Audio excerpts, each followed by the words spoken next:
I ain't sleeping. What's up, 187?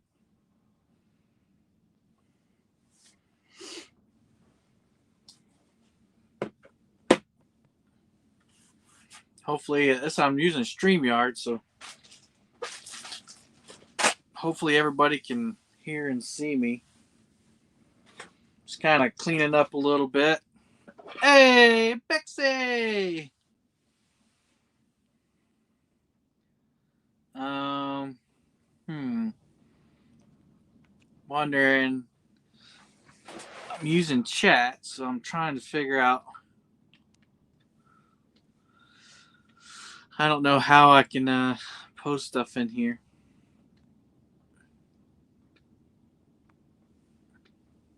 What's going on, Chris? I'm back. I'm just waiting on any luck. Nah, man. I'm having everything's pecking, peck. Let's see. Everything's just been pecking and pecking and pecking.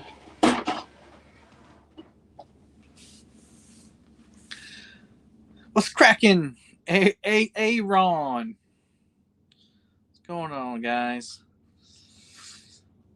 Bex, I was gonna send you the link, but I didn't think that you'd I don't know if you want to jump on or not. I sent it to some guys. Ernie, Bobcat, Art, Motor, kinda. I'm trying to keep warm.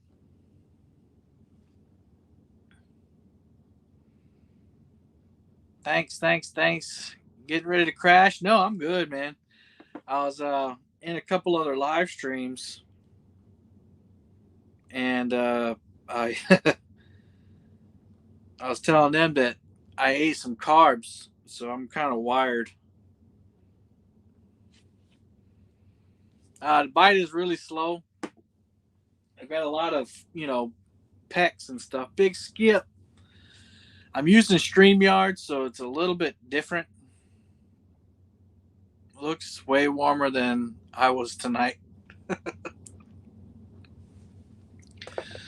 yeah, I got my rods out there. You can see them pretty good, actually.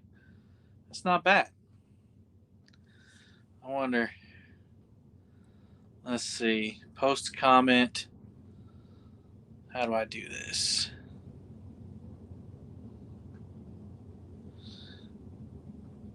All right, I've never done this before.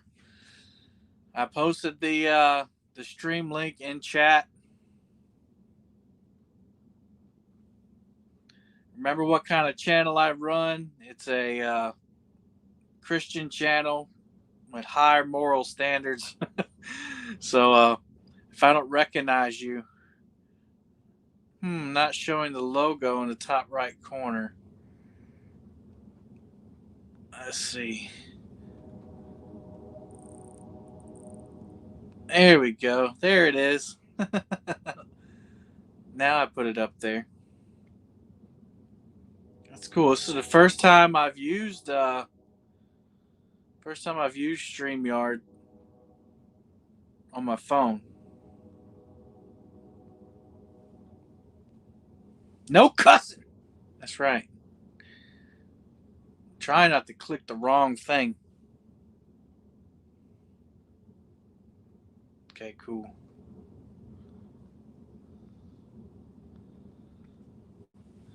And no cussing.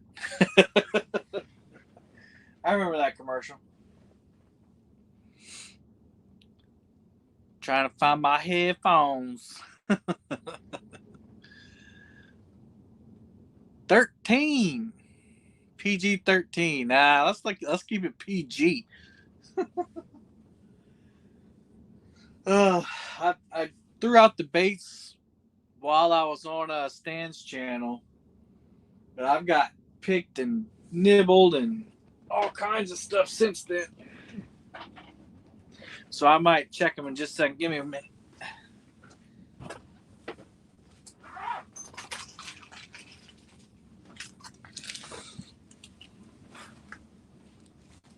So I might check them. Let's see. Just G. That's how you. Ooh. Oh. That's how you put jacked up on Mountain Dew. Yeah. Got one of these little Kool-Aid packets here. Great value Kool-Aid packet.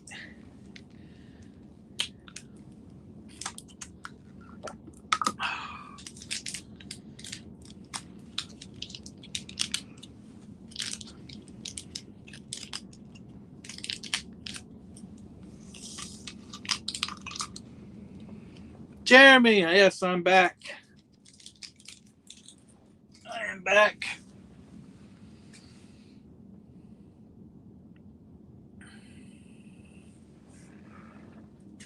Guess who's back? Back again. Clayton, the fishing nut. What's up, Clayton? How's it going? All right. Big skip. Enclosure, though, yeah. What's StreamYard? That's what I'm streaming through. StreamYard.com. You can stream through YouTube. If you don't have enough subscribers, which, hey, Catfishing Kyle, which actually YouTube just lowered that. Going good, man. I've had several big hits, and just nothing has committed.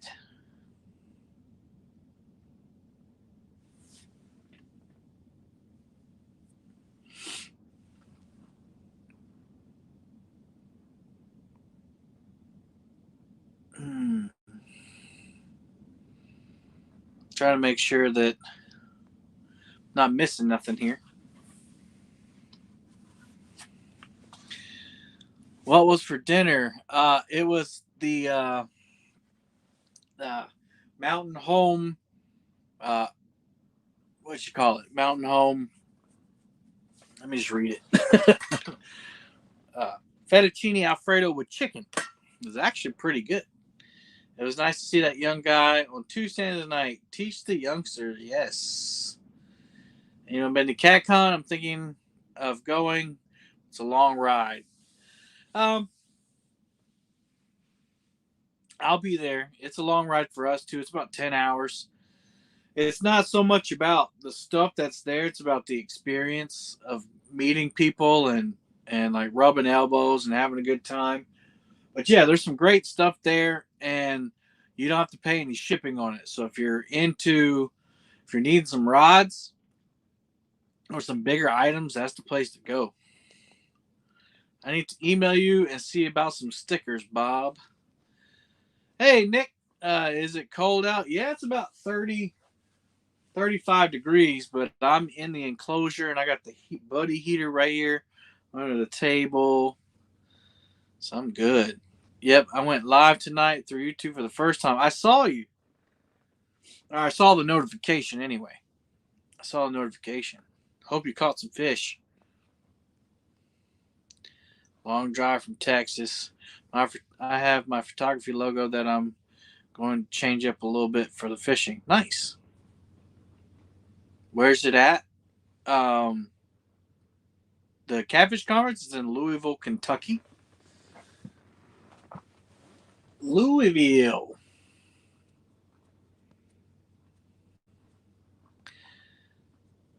One. Yeah, that's all I got tonight. Not on the live stream, but I got one before the live stream. This is a 34-inch blue cat. NC Timbo, what's up? Man, we're doing good, man. I'm camping on the boat tonight. I'm sitting in the Cooper River in South Carolina, and I've caught one fish. About a 4-hour drive. I've already had me a nice meal there, Mountain House fettuccine meal. Filmed some good content, I think.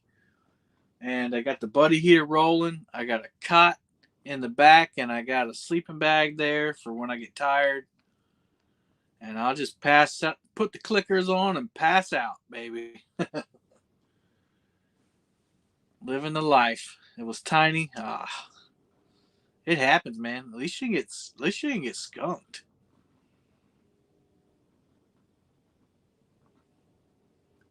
1,060 miles from me. Holy cow. Carolina in the North Carolina in the house. What's up, 252? Yeah, Bobcat, that's awesome, man. Carolina Real Screamers is in the house. What's going on? If CatCon is in Kentucky, what were you at in Kansas City? That was the extra event they did. So there's two CatCons. That was the first time ever in Kansas City. The the actual big conference, the OG conference, is in Kentucky. So there's actually two. Chunky sold his skunk fire. Yeah, I saw that. He caught a fish today. Rams, what's going on? Booting up computer. Nice. You don't have to go all out, Bex. You could have just got on your phone.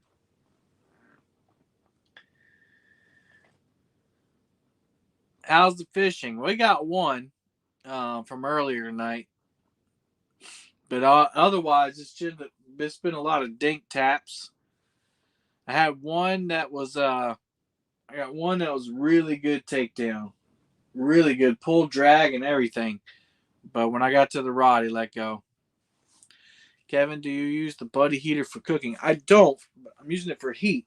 But you can. I have put a. What did I put? Heated up, heated up an old a cold hot dog before. Upstate. Johnny Small Pepper, new here, driving evening all. Hey Johnny, welcome. We're on. My name's Kevin. We're on the Cooper River, and we're doing a little camping trip out here on the boat tonight. And I went live earlier, and people said I should go live again. So we're here live, and we'll be camping out tonight once the live ends. I got the cot in the back with the sleeping bag and the buddy heater down here under the table. How many propane bottles did you bring? Well, I think 6. Probably 6. I got it on low right now. Low will be fine. I do have this open, so I'm not being efficient right now. But if the rod goes down, I need to be able to jump out there quickly.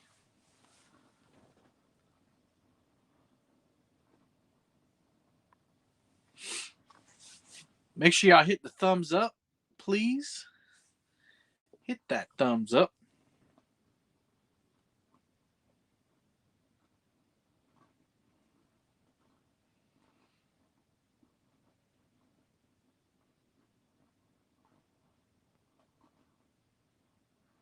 Venting is good. Yeah, I actually bought a carbon monoxide detector, but I forgot it. But this thing is not completely sealed. Like where the zippers come together and everything, there's like little quarter size holes and everything, so that the carbon monoxide can escape from. CO2, yeah. Yeah. So I'm not worried about it.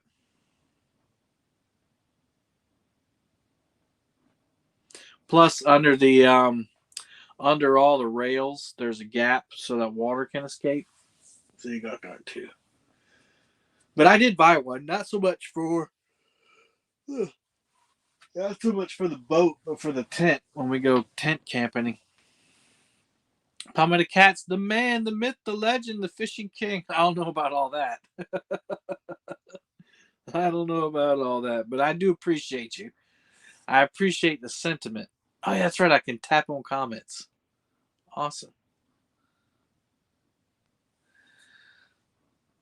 When I was in my 20s, one of those alarms saved my wife. And oh, nice.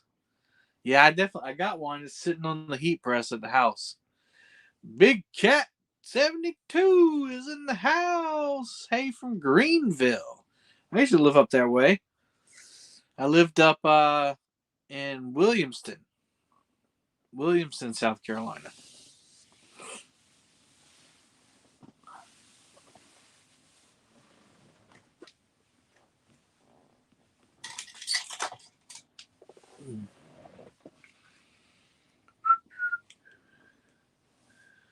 Get a little light on me there. There we go. How's everybody doing tonight? I know it's late. I appreciate everybody coming in. If you don't mind, hit that thumbs up for me. Yep, Williamston. Yep. You live in Williamston. Okay, Todd. I taught at Palmetto High School for 3 years. I was the band director for 3 years. And I lived on Payne Drive, right behind the Calvary Baptist Church. Mike Wheatley said, hello from Camden, Tennessee. Awesome. I'm not sure where at in Tennessee it is. Yeah, I'm not sure where at in Tennessee Camden is. But I know there's some good fishing up there.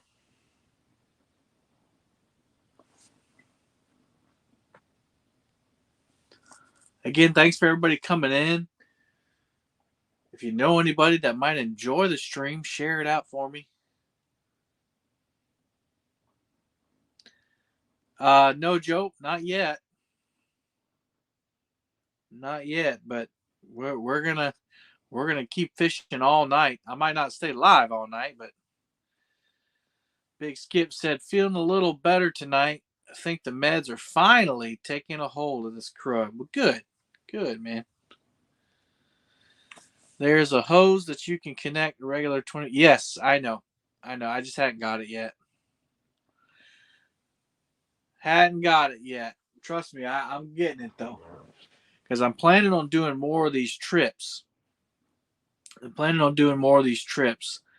And those propane bottles, not only do they get annoying to change, but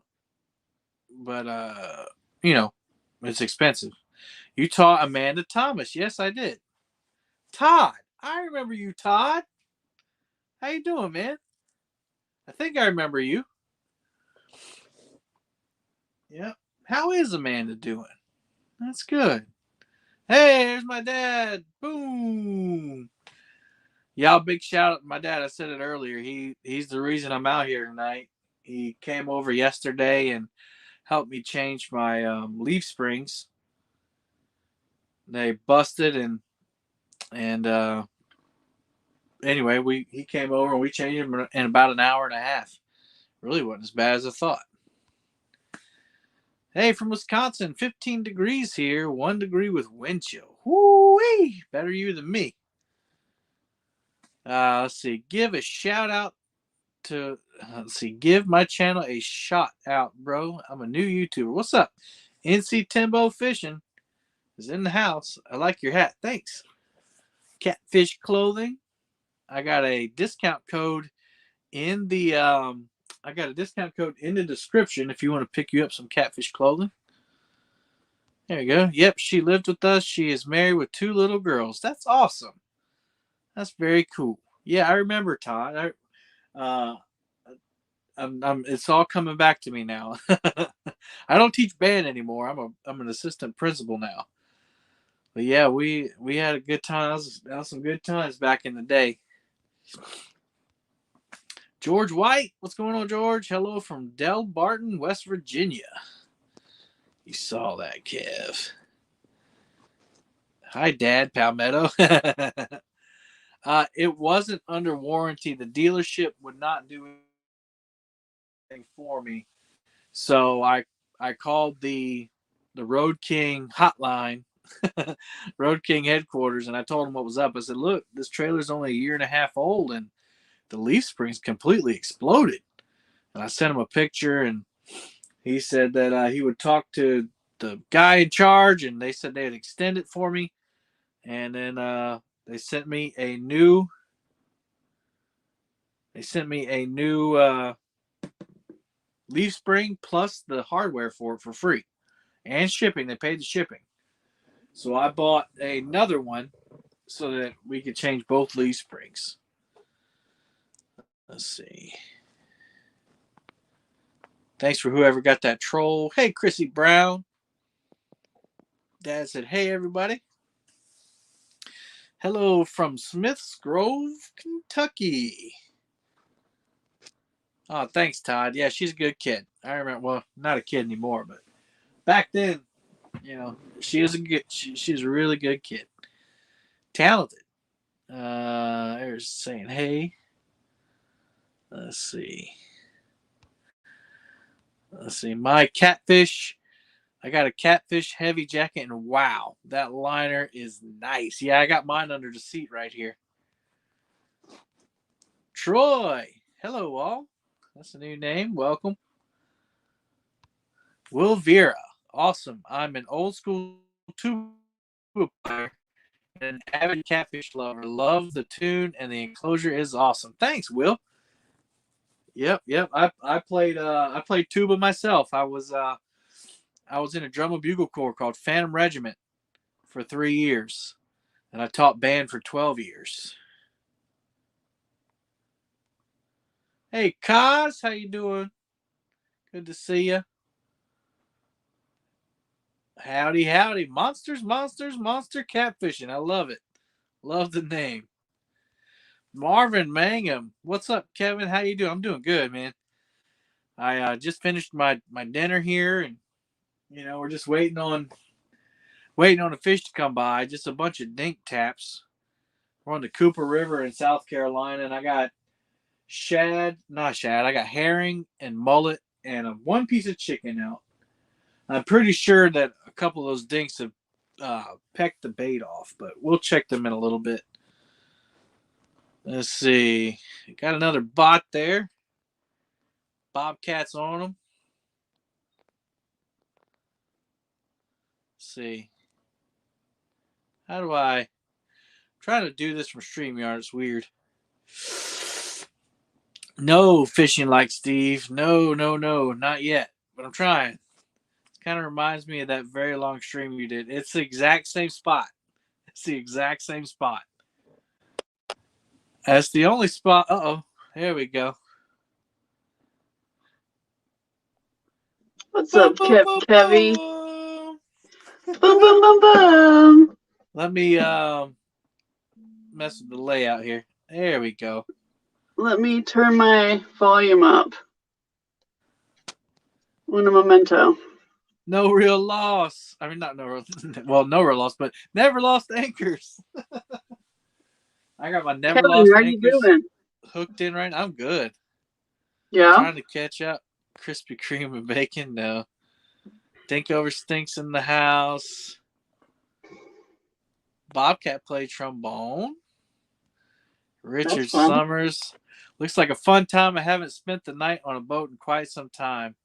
But I think it'd be a blast. So hey, Kevin, tell me more about why you're doing the camping stuff. Like, what's inspired you? What does this mean for you? Yeah. Well, Dad used to take us camping all the time when I was younger, and I always liked camping. Always liked being outside, fishing, and all that stuff. And then, kind of got away from it.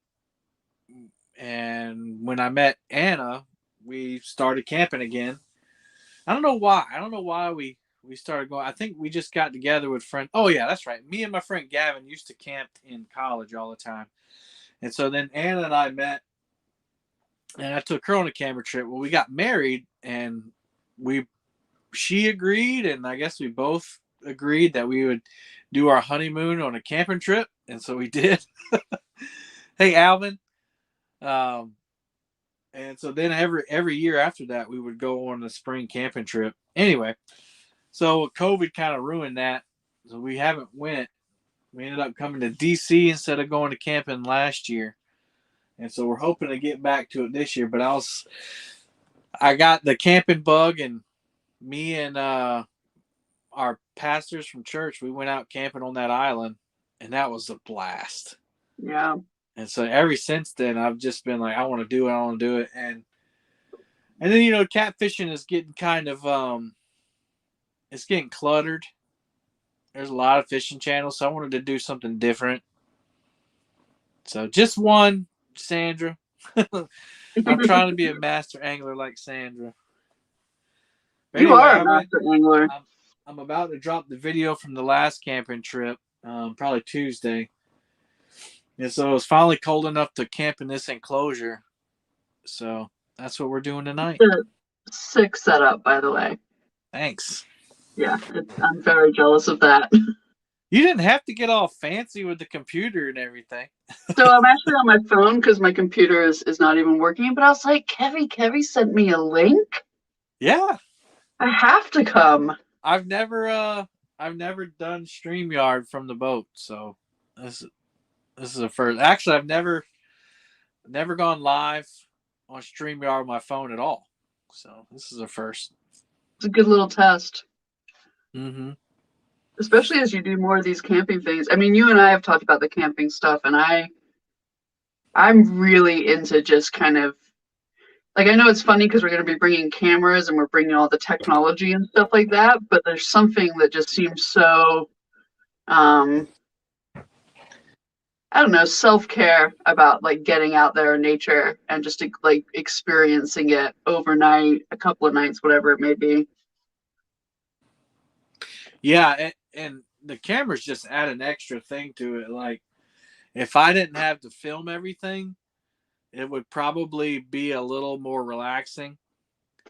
But if you think about it, I try to think about it systematically. So I know I have to film this part, I have to film this part, and this part at night before I go to bed. And once I get all that, like now, I've filmed all the parts other than catching a fish. I'll film that.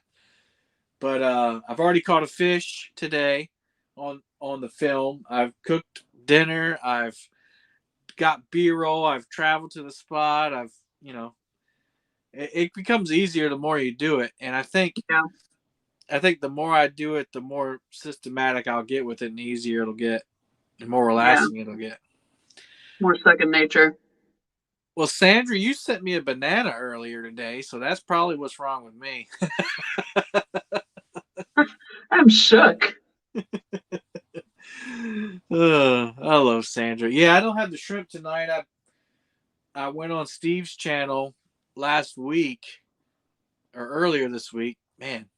And thanks, Stevie. Love camping. Me too, cause. Let's see. Hold on. What do you say? I'm waiting on you to go running through that flap for massive takedown. I've already done it once and it didn't hook up. It was amazing. It was on Stan's Live if you want to go check it out. Yeah. I like the idea of camping on a boat. Oh, good. I hope you do like it, and I hope when I drop the video you'll watch it. How do you like stay safe? Like, how do you stay? What's that? I was gonna say, like, how do you like make sure you're safe camping on a boat? Like, do you just leave your lights on, obviously, and then like what else? No. Boom, boom. Thank you for the popcorn instead of banana, Sandra. Thank you. No, I'm actually in a cove off of the main channel of the river. Unlike the big rivers, we don't have barge traffic. And this isn't a natural waterway. This isn't a natural path for a boat. I mean, there's a whole bunch of reasons that I know I'm safe. That's one of them. Another reason is there's nobody out here. It's not a water traffic highway, if that makes sense. Yep. And I'm backed up against a weed line or a lily pad island, actually. And then I'm throwing out into the sub channel. So I did a 24-hour live stream here 2 years ago when I was first getting started, and other than just keeping a light on, I don't even really need to keep a light on for people to see me. I mean, they're just not going to come through here. It's hard. Yeah. it kind of sounds like I'm being reckless, but I'm not. If you'd Yeah. have to be here to see. Did you see Paul's question about how your lounge seat and how you're sleeping tonight? Whose question? I think it was Paul Snazzy01 asks, is Yeah, there so nothing? I'm actually mobile. So there's my sleep setup right there. Can y'all see that? Yep. I'll figure out how to change cameras on here. Hang on. Let's see. Nope, that's not it. Cam. Nope. All right, well, I'm not going to change cameras, obviously. Plot But twist, I you can. won't figure it out. But there's my that's a cot, and then I got a 15-degree sleeping bag and a camping pillow. That's awesome. So that's my sleep setup tonight. People might ask why I'm not sleeping on the couch, because even sitting there, there's just not it's not enough padding, and you end up getting down to the wood after a while. Yeah. I think my heater went. No, it didn't. So yeah, if everybody wants to see the setup here, coming on out. Got 6 rods out. It's kind of weird not being able to turn the. Oh, there's another guest. Who's that? How do I do this? There he is. Boom. Boom, Boom, boom, boom, boom. boom. Funny meeting And you here, Kevin. Beck. we got a boom boom to support Kevin and to hear Beck say. Figured I'd let her take care of that. Awesome. So yeah, I got the enclosure here, and these lights are cool. They're wireless and they're rechargeable. So I have a remote, and I can just boop boop Oh, I love it. just like that.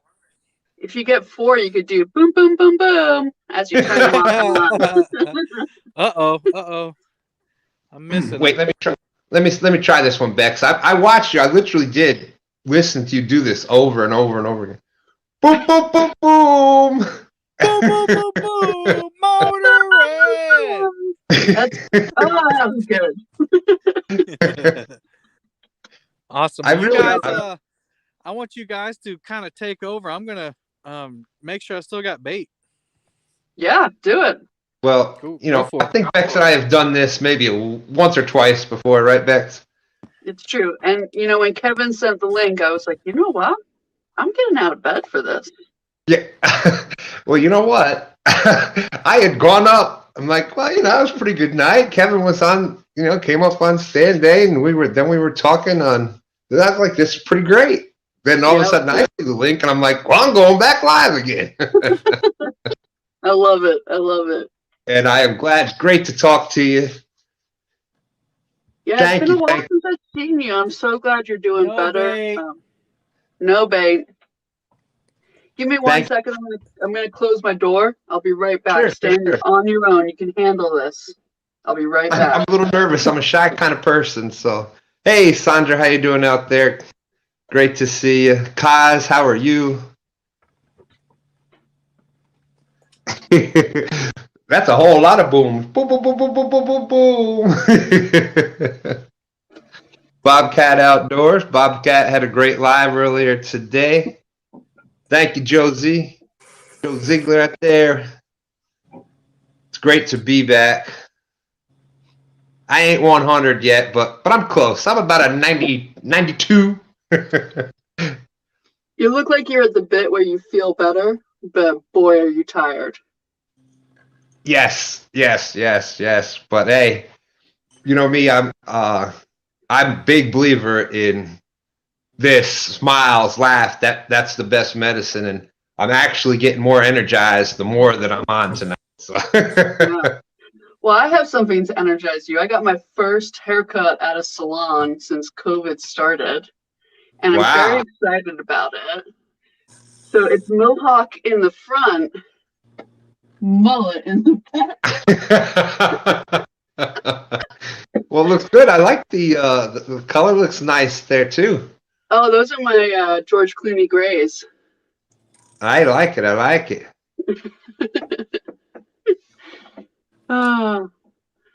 So Stan, so I'm guessing you haven't fished in like over 2 weeks, right? December 27th was the last fish that I caught. Luckily, Wow. it was a 40-something pounder, so if you got to cut off on one, it was a great way to cut off. But Yeah, it's a good way to end. yeah, I was doing that, the month-long bank tournament, the Do You Has What It Takes, and I was getting all psyched up to spend that whole week. I was just going to stay at the bank and stay fishing.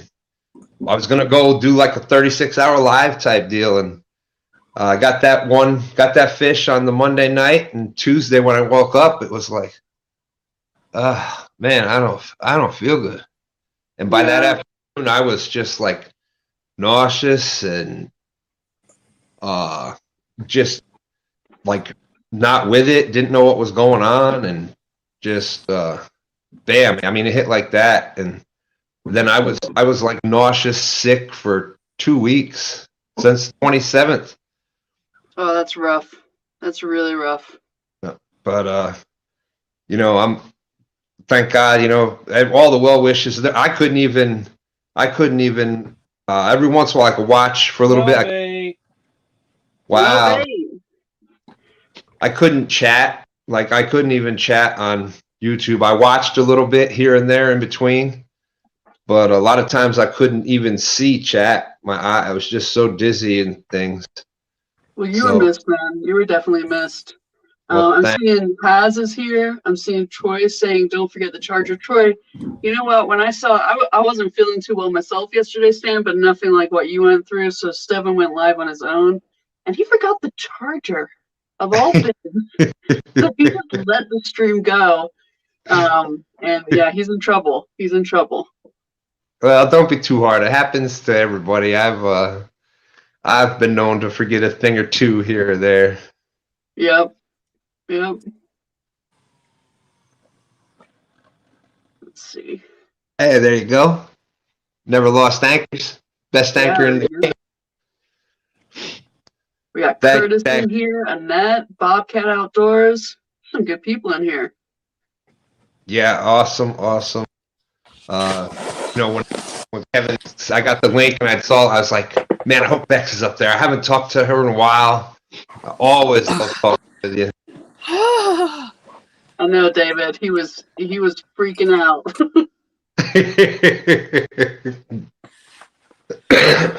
Well, and Stephen wants to do such a great job.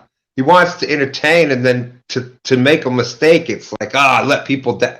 I'm sure he was thinking he's let people down, and that's Here's the deal. He went out without me. You know what I mean? Like that day, I was like, Stephen, I'm taking a sick day from work. I can't come out. And he still went out and rocked it. So no fish though. Well, yeah, you know what? It's not about the fish. It's about camaraderie, getting out there. People are out there, they're invested with you, they want to see the rods go down. What's that? It's sort of about the fish. Well, yeah. You got to catch fish every now and then, but at least, when you've got personality like Stefan and he's got that accent and everything, you get away with things. So. Yeah, and he gets the dance and the energy going. That's what everybody wants. Boom. We got Stan, Muddy River in the house. Come Chris to the Catfish Conference. What'd you say, Kevin? Oh, yes. Daniel from Never Lost Anchors asked if you're coming to the Catfish Conference. Of course. I can't. I'm going to, I will make it there one way or another. Yes, Eli. Yes.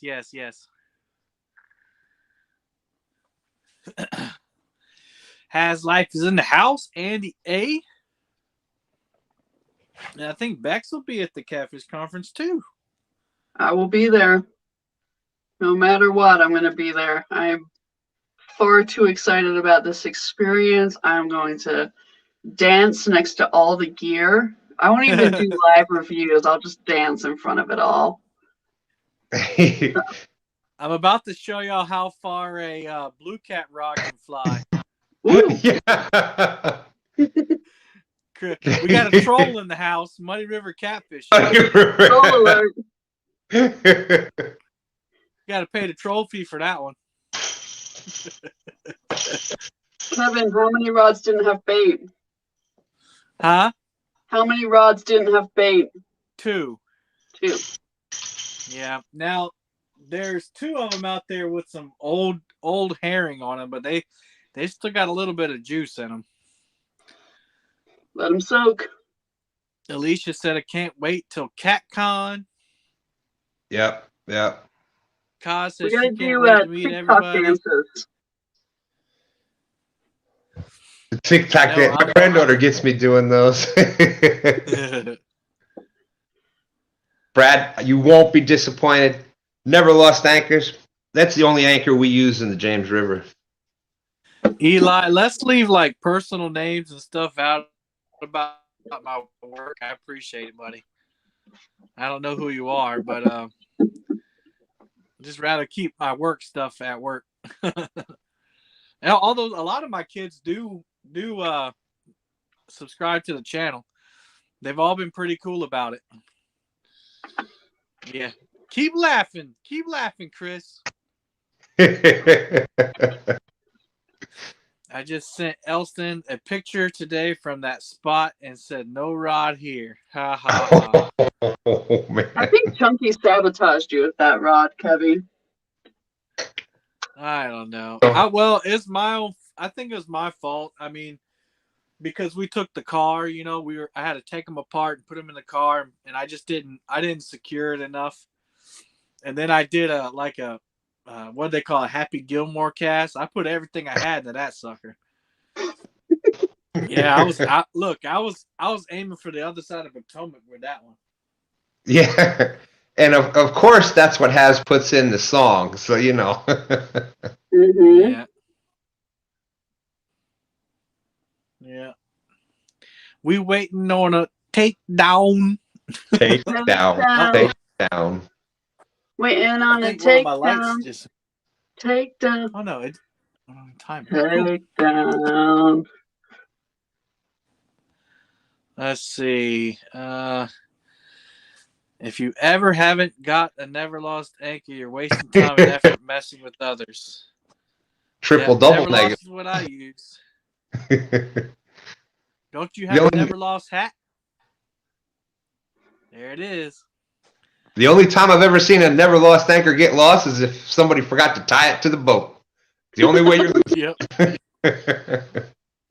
Or if your rope breaks, I had mine in a gnarly snag, and I apparently had cut my rope or something, and I was trying to break that zip tie to get it back, and I busted my rope.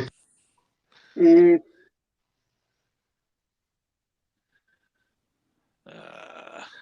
You gotta send the cast to Richard outer said, space. I wish I would have.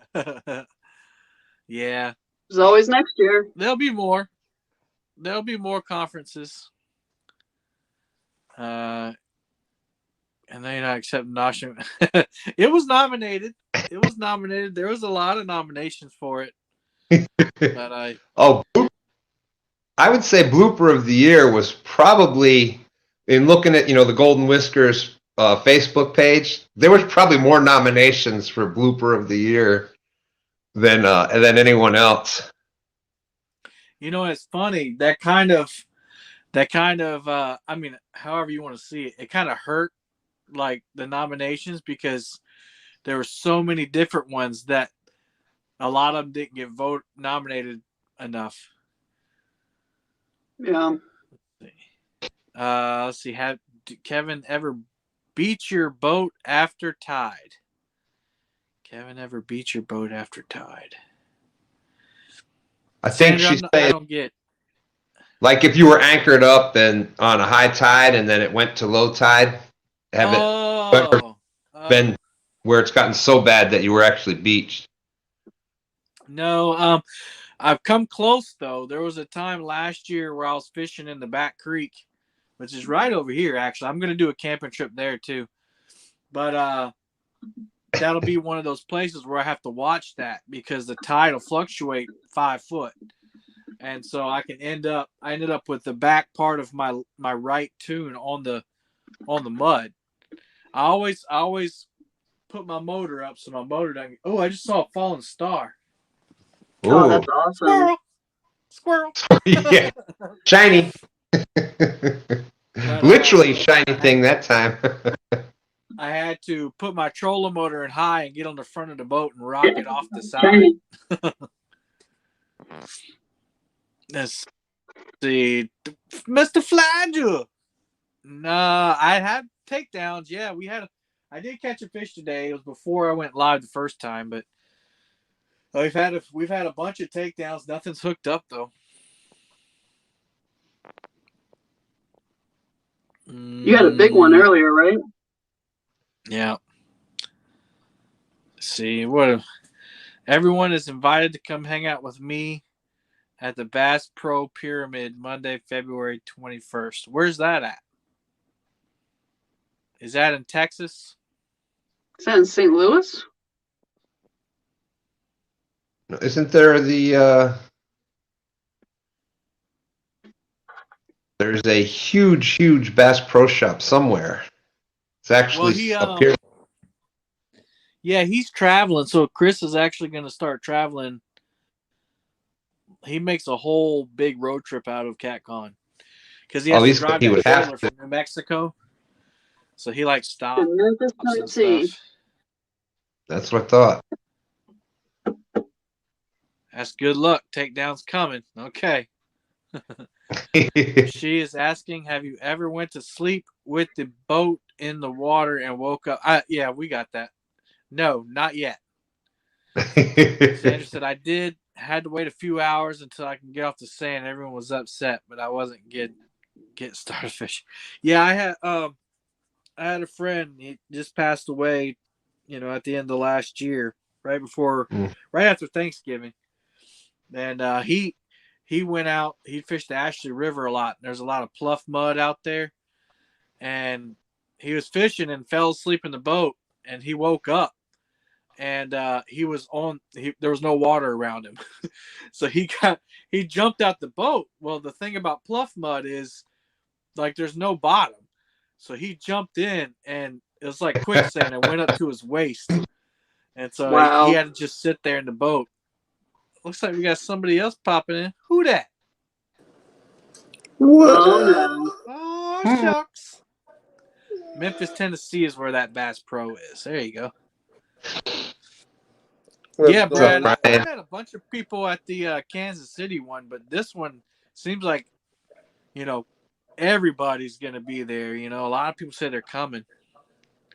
Yeah, I'm going to spray everybody down with Lysol and then dap them up. And spray them again with Lysol. I feel like there was a lot of FOMO with the one that just happened.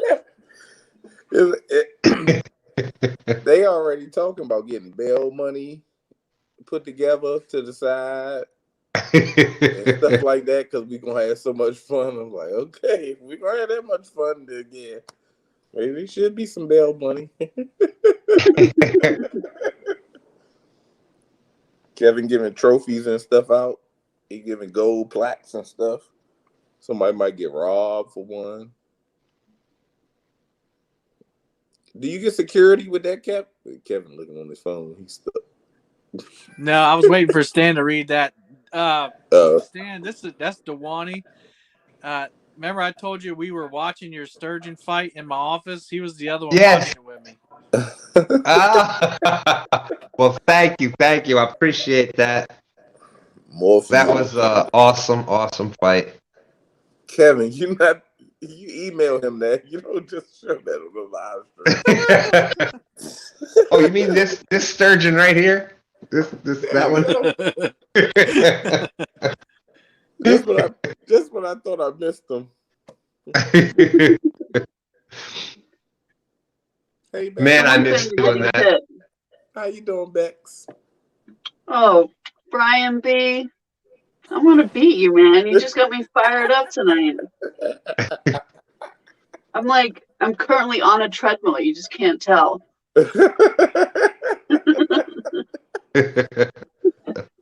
My scale over here still.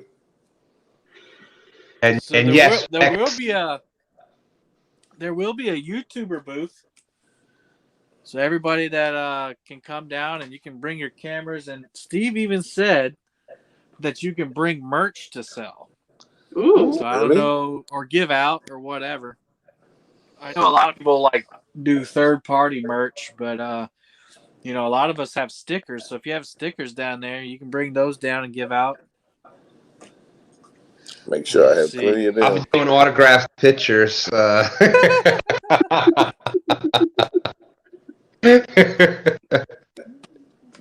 What did you ask me about the golden whiskers, Brian? Do you have security? No. If you You're need Bonnie hired, to Brian. be security, she can. I'll pay you in Krispy Kreme donuts. No. I don't know. I might be able to eat. I'll be able to eat what I want. Hey, look who's here. Hey, a lot of fish on TV. What's going on? Hey, man. Ooh. About to pop I just up heard down some there, fish but I breaking looked the at water. the time. It said 44 minutes. I said, "Yep, it's traffic. I ain't coming down there." I looked it up. I said, "Oh man, dang!" I said it had to be traffic for it to be safe. For it to say 44 minutes to get down there where they was at. I was gonna pop up on Has. It was a lot of fun watching Has and AOF TV earlier today. Mm-hmm. Yeah, I had a phone call. I got a phone call. Then I get off the phone and they end it. I was like, "What in the world?" I had no clue. Yeah, we saw Has. We know Has can take a stun gun, so he could be my security. Nah, that was on a low charge. I'm gonna get him with a high charge. Bonnie will be security, Kevin. No. She can handle it. I bet you she could be pretty intense Who? security too. Bonnie? I'm scared of her. Bonnie, yeah. Bonnie's got one of them looks. Like she can. Oh, I saw her yeah. do it a couple times. Now she was doing it. She was doing it as a joke, but she looked at the camera like, you know, gave you that look. And I was like, whoa. Yeah. I'm not messing with her. Yeah. Bonnie. But you know, hey, anybody that can grab that net and jump down there with intensity to land those fish like she did that day at the Iron like Cat. 5 times that day. Bonnie give you the look though, but you don't know if she's serious or is she playing. Cause she'll get and she looked at me like, "Brian." I'm like, "Oh, I'm sorry." She's like, "Whatever I did." So funny. I was like, huh, okay. Like you just looked at me like I was gonna beat him.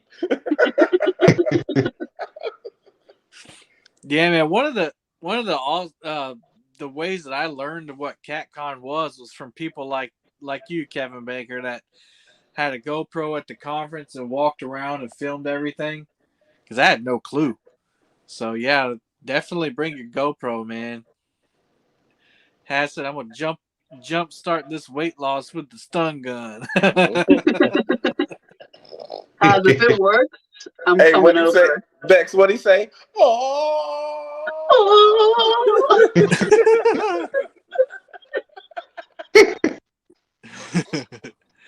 Dave, I wish you was at home, Kevin, so you could bring the it little up. ones are biting over and over, but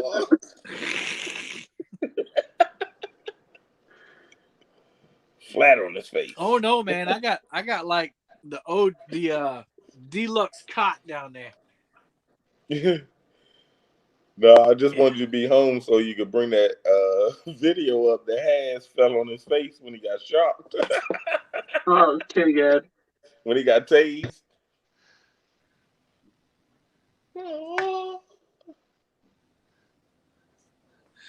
Giving away an autograph silverback catfish.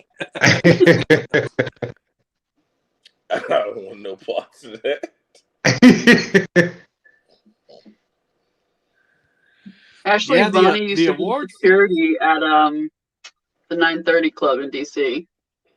She was a bouncer Yeah. at the door. Yeah. Didn't she used to do like roller derby or something?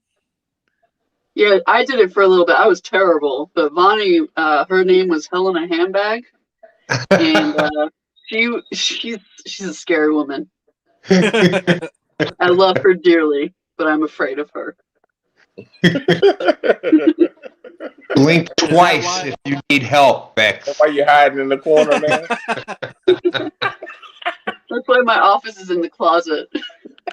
Yeah, I was about to say, is that why you're in the closet? Okay. Yeah. Yeah. So if y'all hadn't seen it, I'm talking to people up on screen, but people in chat too. The awards came in, and they're beautiful. Like they're still cheap awards. Like they're not like actual gold medals, but we actually got They the. look like it.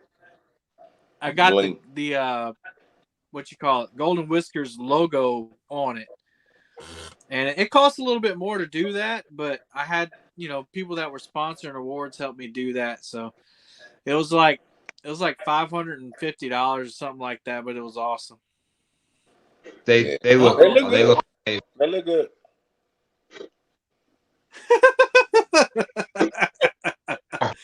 Hey, that's why he's got to work on that thigh gap.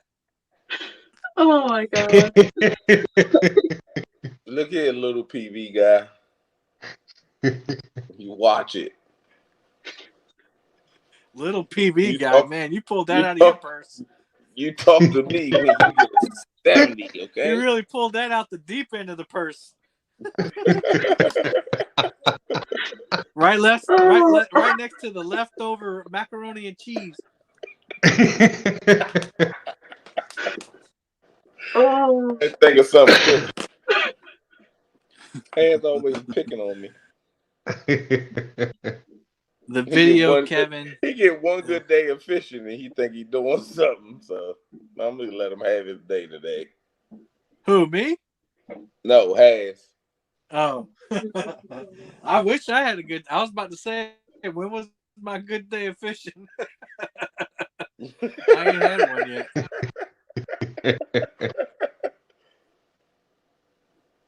Oh man. Then we don't believe it till we see the video anyway. Oh! Hello, buddy. You're in trouble now. I'm blinking. I'll be right back. Yeah. 911. Hello? All right, Dan. Oh man, I wish one of these rods would go down. Let's see. I watch you all because of Kev. You all are amazing anglers. However, Kev is my favorite. Yeah, man, got to be. You got to work with me. Yeah. Ain't nothing wrong with that. Hey, listen. So I feel really bad because I finally got to take Dewani out on the boat, and you didn't see that video because we got skunked. Oh. Uh-oh.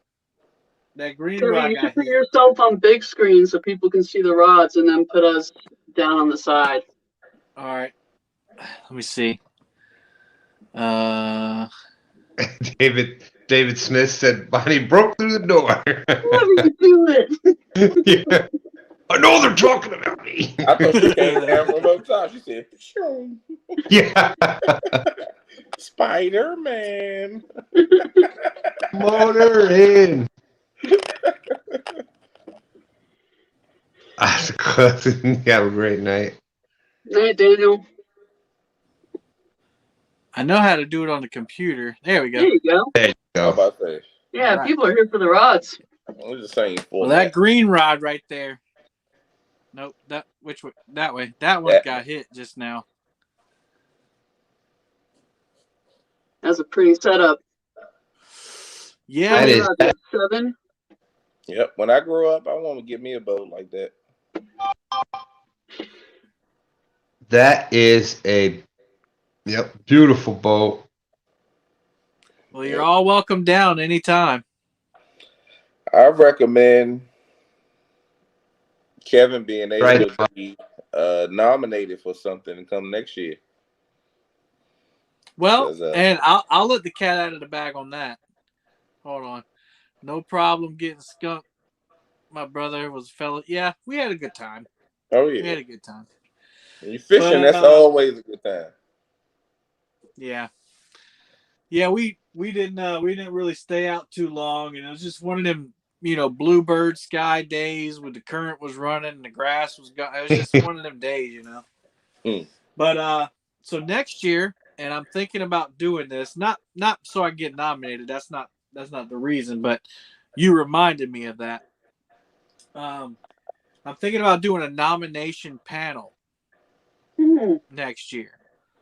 So instead of having, because the nominations are always the hard part. It's always hard to get people to nominate because they don't want to go through and look at all those videos. So that's why I did the Facebook group this year, thinking it would help out. And it did a little bit. We had double the nominations we had last year. Yeah. But I think if we had a diverse panel, and what I mean by diverse is not necessarily race or gender or nothing. I mean like people that have been in the activity for a long time, and people that are new. Yeah. We have content creators and people that don't make content. About 10 people, including myself, and that would be the nomination committee. So you know how you have, we kind of make it diverse, and I don't want to sound the wrong way, but some people get along with each other better than others. And then some people, have like the no script show, and nobody else is up there but no script. And I'm just kidding. But like you got your groups out there that are really tight, and so make sure we have representation for all the groups. And anyway, long story short, that will be our nomination committee. That would allow more transparency with the vote. And not that I feel like I'm doing anything wrong, but I'm sure there are people in the backs of their minds are like, why didn't I get nominated? It's gotta evolve, Kevy, over time. Like this is your second one. You're still figuring out the best way to do all of this. And you learned so much from last time that you've taken into this time, and you took it to another level this time. Yeah. And you can see it, but just by the votes that you've got in from last year to this year. And there's so many things. I mean, think about it. There's so many things in the catfish community that happened last year, and a lot of it is that would also help with people that maybe our catfish community. We're pretty much predominantly a live based. We'll watch the videos and stuff too, but people that are voting on it, since most of it was live, it's pretty much the catfish community that's live. So there's other people and other things going on, other videos that may not get as much attention because they're not actually right in the live community. And then there's so many things, like each category, there's so many people that could have been nominated for each thing. It's hard to, you can't have it's hard to pick one sometimes. Yeah. 3 people for each category is good. You get more than that, and it's just a whole bunch of confusion. That is a perfect number for that. I don't see where you went wrong at, other than including yourself in a certain stuff where you can't be nominated. And I'm not trying to sit there and say and glorify you because I'm sitting here on your channel, but your boat is off the hook. And that's just flat out the truth. I appreciate that. And your content editing and stuff like that. Yeah, I was looking at your last video and I was like, God. That means a lot. Stan to tell you, I've been working on editing and doing some stuff. I be shooting them stuff here and there in the little group that we got. Just look at this. What you think about this? What you think about this? Look at this. Because I'm starting to try to do a little bit has got me beat. And that's the big thing for two stands in 2022 is to put out more videos and more content like that. And Kevin, I've told you for a long time, you could see your videos progress. Like, and I'm not talking about I'm talking about the technical side of it also, like the cuts, the B footage, the everything put together, the story, the cinematography, all of it. You can see it. I did a no script logo in Glow. Yeah. with the fog. And I deleted it. I said, no, not doing it like that. That ain't how it's supposed to be.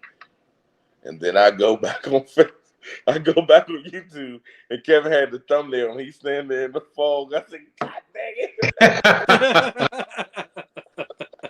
Because I was just sitting there messing, looking at John Parker's little tutorial on how to use Canva.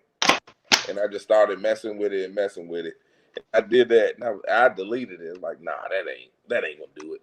And then yours popped up. I was like, whoa. I sent LG and them one a screenshot that I got when it was foggy as crap when they was out there. And I said, y'all can use this as thumbnails because it was perfect. When I say the fog and the rods with the black light was shining on it and all the rods were glowing. I said, y'all can use this thumbnail. I think Michelle do their thumbnails and she can take that and do what she wanted to do with it. I liked your camera angle on your last video, Brian. Like on the boat. Oh, on the live? Yeah. Yeah, the last two lives, that's how it's been. And my stupid butt didn't think of it the whole time I was out there, the whole year. And I was like, you know what? I'm going to take this pole. It's an extension on it. And I don't use it. It's sitting in the daggone storage thing. So I'm put it in this PVC pipe and extend it and put the clamp on it. Put the clamp on it and did that. Stuck it up there. I was like, oh. I literally did it in the garage just to get a view.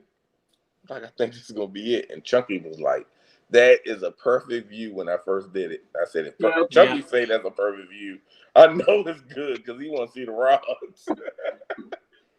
Yeah, if Chunky tunes into your live while you're fishing, he can see the rods and he's happy. Yeah.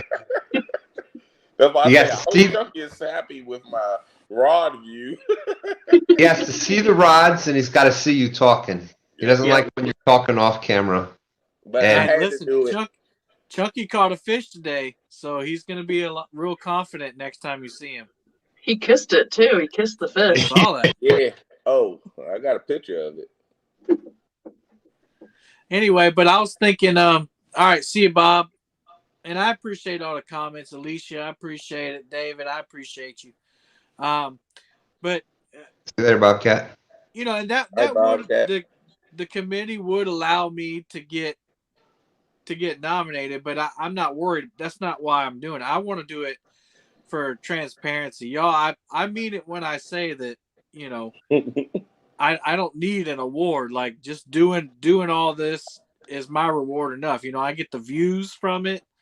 I get to help people out, which I love helping people. I get to help other channels, But that being said, having the committee would make sure, I like what Stan was saying, we'd have a much more diverse range of nominations. And it'll be, I think another issue is with the nominations, you get a dedicated, handful of people that really like, let's say Stan for, this is not how it happened, but let's say that there's 10 people that love Stan and want him to get a nomination. Chances are if 10 people nominate him, he's going to get it. He's going to get the nomination. Did Stan deserve it? Well, we don't know. Or was the video good enough? We don't know. It's in the eye of the beholder. But if we have a nomination committee that, is comprised of people who love Stan but people who also understand editing, cinematography, and also love live streams or new to the channel, then the nominations will mean a little bit more. And so then when the vote comes around, people are looking at videos that maybe they hadn't seen before. Like there's a couple catfishing channels that I've never heard of that are doing really well, like catching monster catfish that I think all people can should see, but they don't ever get any exposure because they don't live stream. Yeah. Or they might live stream, but they don't live stream, and they're not so much of in the community. Because I picked up a couple. I know I picked up 3 off of nominations that I wasn't even. I heard of them, but I wasn't subscribed to them, and I didn't see that they were doing live streams, of course, because that wasn't in my feed, and I wasn't subscribed to them. I think some of the international ones were like that, right? And I think it's kind of gone the other way too. Like Local Marks Fishing, I've seen in a couple of live streams, but I haven't seen him in before because now he's like, "What is this world?" He was in mine earlier. Yeah. Yeah. And well, I've heard of them. I was subscribed to them. No. I ain't gonna say because of something that we got going on. There might be a tournament, but I know it's 1 or 2. It's not overseas, but I know 2 that people don't really pay attention. They're high up in subs. They're not at 1,000, but people don't pay close attention to them, and they catch heck of a fish. But I'm not gonna speak on them because I don't want to get nobody no exposure. Because we're going to use them and we're going to boost them. Well, and it's not always about the fish, too. I do need to recognize that, because there's some channels out there that catch. It's an excellent channel. Yeah, they catch monster fish all the time, but they may not have the personality it takes, and people don't like them. Oh, yeah. Right. So, if people don't like you, then they just not going to stay. Yeah, that's just with anybody. I don't care who you are. What's up, Creole? But yeah, no, I think that's Kevin. I think that's an awesome idea because a lot of the content creators for the nominations. Well, if you work really hard on a certain thing, like live streams, for instance, I do 2 a week, so that that's an important thing to me. So if you're doing that, of course you're going to think that yours should be voted for and you should nominate yourself. And there's a lot of people, I think, that feel the same way. So, but having that group of people to actually be a sounding board with each other and agree upon the 3 nominations, I think that would be an awesome idea. I think it'd be you'd get a more rounded, and a lot of times, like, you look, a lot of the bigger channels don't get nominated because, like I said, they're not really in here with the live community as much. So they kind of get overlooked sometimes. The other thing I think is good about a committee is that it's so easy when you are asked to vote for something to think of what's fresh in your mind, right? Yeah. So like what happened in the last quarter of a year, it's so easy to think about that. But I think having a committee do it, they'll think a little bit more about like, okay, well, what was the whole year? What happened? You got to sit back and think. Yeah. Because if you don't, then you'll vote for what you voted for, and then after you vote, you're sitting there like, oh, I forgot about that. Right. Don't vote as soon as you get that email because it's guaranteed that you'll vote before you think about what really went on throughout the year. And like I said, there's so many things, like Blue Cat of the Year Award, 3 great nominations, but there was so many more that could have been nominated. And like Bex was saying, like the Stand 3 catching the 3 50-pounders back to back in that first, that could have been a candidate for the it was like the year. There was that was nominated 1 or 2 times, but I'm saying there's so many. There's so many things that happen. Yeah. I think having the committee would like Beck was Middle saying, rod's getting a bite. would people, the group could talk about things like that happened way back in January. Yeah. And Yeah. But you look at the fish. You look at the fish. I mean, it's just what people say. Trust and believe me, certain people remember certain things. So if that was on their mind, they're not gonna forget it. And if somebody says something about it, it will. Oh yeah, you're right. So that will be in consideration. Yeah. But Orally. y'all can't tell me that ain't a pretty fish. what are they just saying? That's the most prettiest Yeah, so cat you I know, seen. sounds like it'd be a good idea, and I guess I don't know how I would select the committee. That's also something, that's tough to do because you don't want too many people, Yeah. but you want to make sure that you You pick take it. trustworthy people. And the hard thing about social media in general is you're under a microscope from people that don't even know you very well. Yeah. And Regardless if you, of who's on the committee, you're still gonna get feedback on why you didn't pick somebody else. yeah. So I mean, so it's like that being that's in said, life. You can't satisfy everybody. so that being said, like I've gotten feedback, I've gotten hate or whatever. I'm sure we all have gotten hate from some people that don't even know you.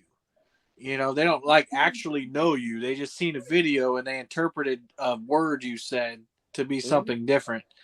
So, it'll be tough, but I might do like an application process. Get some people I trust on an application and, I don't know. That's the hard part. I don't know how to pick the committee. Yeah. You can do a qualification as far as Nominations to be nominated for the nominate committee. you can pick 2 or 3 people, including yourself, to say, okay, this is who we're gonna have on the panel. And for the people that don't have channels, this is what they have to qualify for. Just give them a little quiz. And that'll go to show you, and then you'll sit back and see who is in who and what is what. Because you float around in live chats and stuff like that, like everybody else do. And see, okay, the no name people, the no channel people that are in people's chats and lives and this, that, and the other, you recognize them and you know who they are. And you know who the ones that would care to do it and the ones that really don't care to do it. I think Kevin, one of the things you're really good at doing, and I'm just looking at Creole's comment, like you're very explicit in like on your website, you put, rules, you put information and all that kind of stuff. And I think as long as you continue to do that with like whatever decision you make, it will work out, right? Like I think that you systematize it, you evolve over time. And the more you do this, the more it builds trust in the system. So, oh yeah, no, David, you can't do that, David.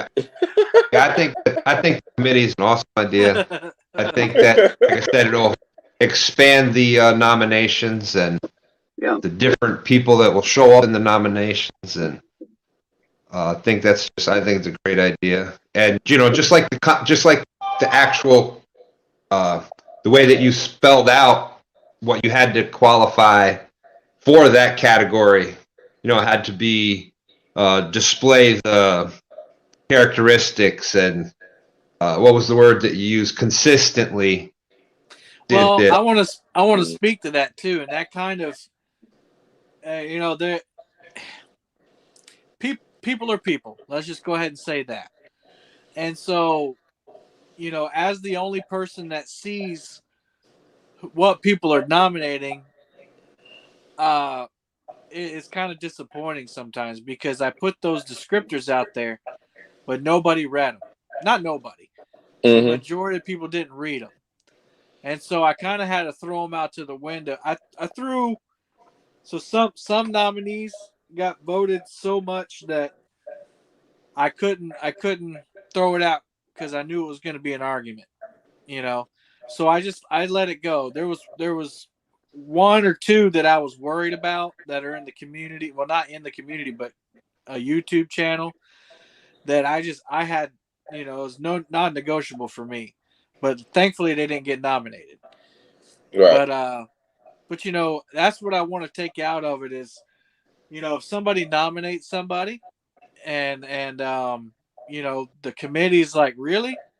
Like what? You really got to state your reason, Right.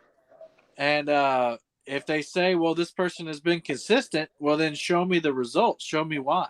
Show me what the committee can also define consistent. It's like that was something I struggle with is what does consistent mean? Is it once a week? Is it once a month? Is it twice a year? So, and you're right, Sandra, there's no way you please everybody. And I'm not trying to. I'm just trying to make it legit. Like I want it to be legit, something that if people win an award, it's like, oh wow, like I won this, and this is, the people have spoken, and this means something to me. So that's in reality, all the negative will basically, however somebody feels because they didn't get voted for, they didn't get the win or whatever, they look at you. And that's not how it should be, because you're just the person that's tallying it up and saying who won. So some people get pissed at you because, oh, no. Of course you get somebody say, oh, it was rigged. He did it on it, but nobody knows. And of course people do that. They do that with everything. Yeah, they do. They say the NFL is rigged and this, that, and the other, but that's another story. But that's just how it is. But when you got a panel of people and it seems as though it looks to be okay, then okay, who you going to attack this time? Just look at, just look at right now. Here's the four of us up on panel plus the comments from out in chat. That shows how you get a number of people together. You're going to brainstorm and have different ideas. I definitely see where you want to just keep evolving and keep growing the Whisker Award. And to me, it does mean something. Like I said, that was a big motivator last year. That I was like, man, I want our channel to be nominated, and I'm going to do whatever we got to take to get nominated. And so some of that is a drive. That was one of the reasons why we went out every Sunday morning for stand day. I did the live at night. And when he got to that and Kevin said my name, I just sat there and was like, I'm sorry, what did you say? I said, when you said my name, I was just sitting there like, I don't think you should have been surprised. Not going to do it. Not going to do it. But people spoke, right? Brother. Like, I mean, like, we put a lot of... I wasn't thinking of that, though. We all put a lot of work into this stuff. But I was like, nah. Yeah. I was just going to say, Brian, like, I understand that, because, like, this year has been, like, one of the best years for me in the last, I don't know, like, 5 or 6 years in terms of getting out and doing something that I'm passionate about and feeling good and having a community and to feel recognized and a part of, like, that's huge, So it is a big honor and it's humbling and all those things and I think it's great that you put it together, Kevin. And I hate to leave on that note and be like, all right, with that piece. But I am going to go spend some time with my wife now before she locks me in the closet. All right, cool. Well, thanks for jumping up. Yeah, of course. Thanks for having me. All right, love y'all. See ya. All right, back. Talk soon, back. Soon. All right. Yeah, Creole. I agree. I think the voting will always be a popularity contest, but I mean, honestly, I'm okay with that because it's social media. It's about popularity. Yeah. If you know the person, then you vote for them. I don't want the nominations to be a popularity contest, though. I want the nominations to be for merit. And so if the nominations are merit based, that green rod keeps getting hit. It's a Dinkins fish.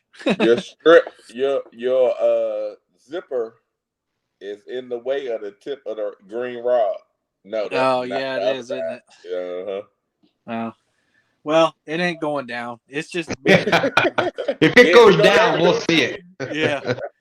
But yeah, I want the nominations to be merit based so that when the nominations come out, people can vote. They can vote popularity all they want because anyone who got nominated deserves it. You see what I mean? Mm-hmm. So like everybody wins. If you get a nomination, like after a committee does it and they scrutinize and they do all of that, then that, I mean, you've done something. You know, and like I said, this year, not as much as last year, but this year, if you if you stack the nomination, if you got 10 people to nominate you, then chances are you got it. Now, I did call a few people or text a few people when I saw that happening. You know, they went and they nominated. It's like they all went and nominated uh, X channel, and they didn't nominate for any other category, just for that one category. So I text people, was like, at least have them go nominate other people. Right. They did it for that one reason. Yeah. Yeah. Let's see. Can't see the green rod. Yeah, I know. There's not much I can. There we go. There you go. I can hold it. So, Trust well, me, if it when ain't it goes going down, down, you'll then see it. Yeah, you could see. I We say could see you'll see enough it on of the it, other side Kevin. of the zipper if it's been down. Oh, there you go. One on the door got tapped, Kevin. Yeah, they're all getting tapped. That's why I keep looking over my shoulder because I hear them. I hear them. It rocks the rod holder a little bit, and I just hear chunk chunk chunk. I look back and they're all still standing up perky. Yeah, it's just with that when it comes to that, you just gonna get it comes with the territory.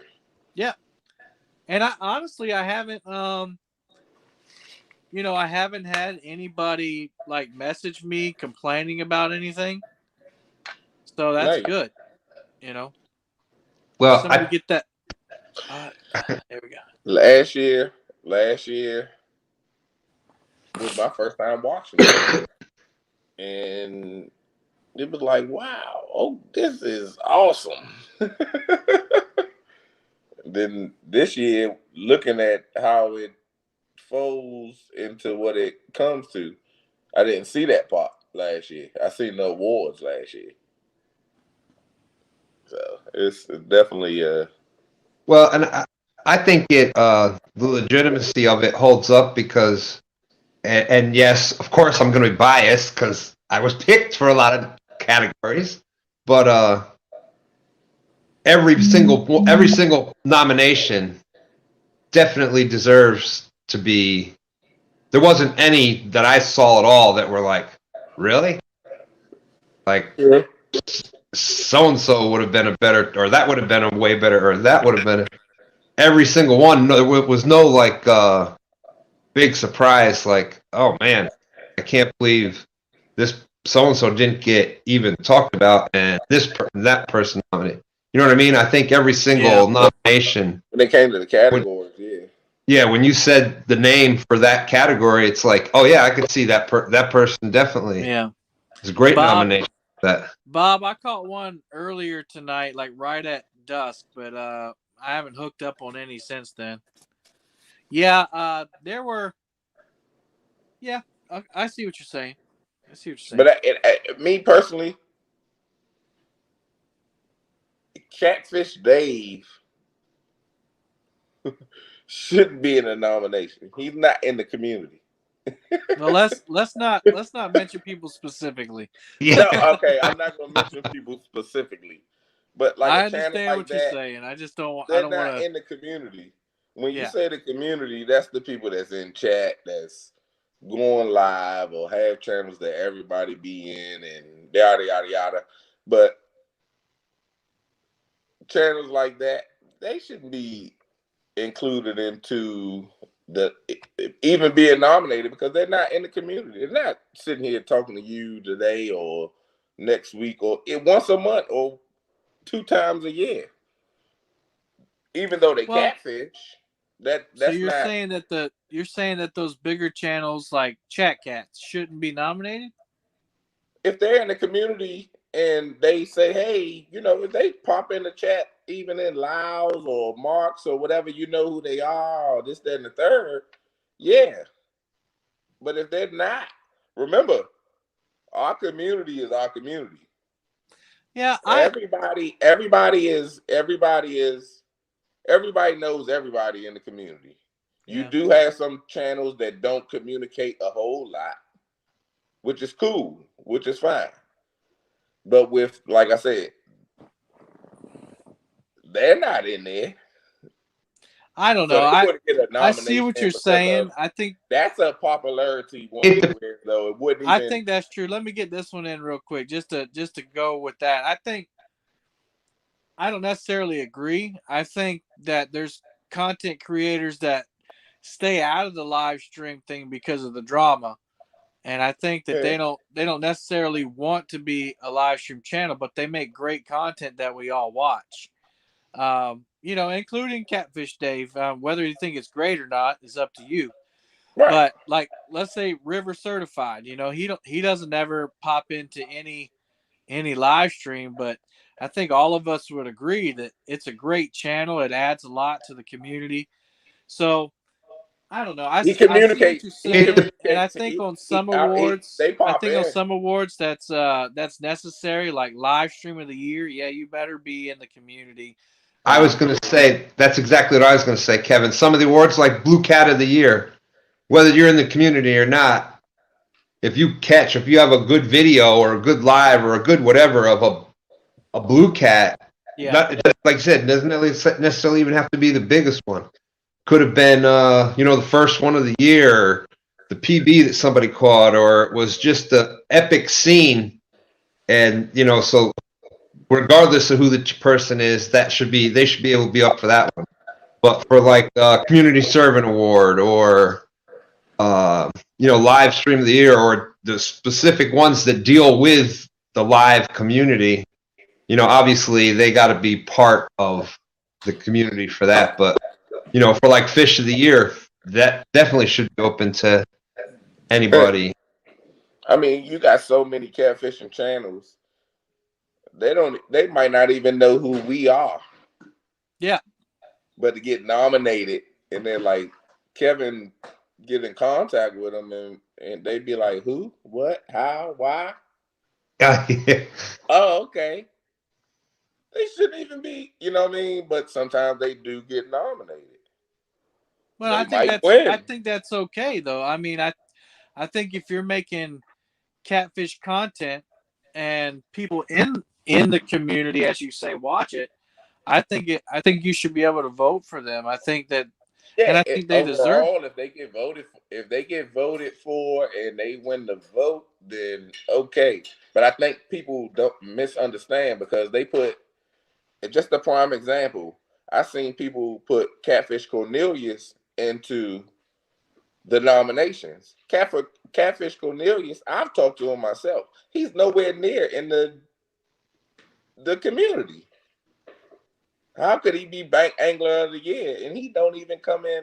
He came in my chat, has chat once or twice, and that's it. How can he be voted for Bank Angler of the Year? And it's nothing against him. He's a heck of a bank angler.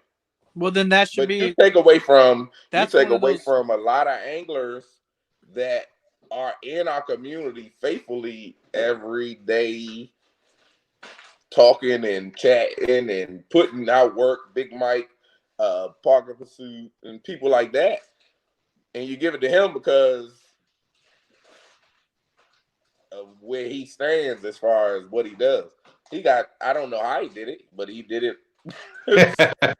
he hit a gold mine, and I ain't taking away from him. I like him, but he's not in the community. In reality. But Brian, I think where you and I disagree is that I don't think that they have to be in the live stream community to be nominated. I think that not in the catfish community. let's take Chris what I'm Souders, for instance. Chris He's in the Souders doesn't community. Chris Souders doesn't come into live streams hardly at all. He's been on some shows, but that's because people asked him. But he creates amazing content and should definitely be included in a nomination if he was nominated. No, Sandra, that's what we're talking about. It's not for the.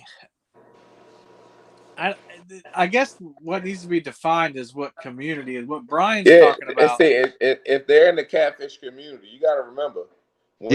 Catfish community, everybody knows who's in the community, even though it's thousands of people.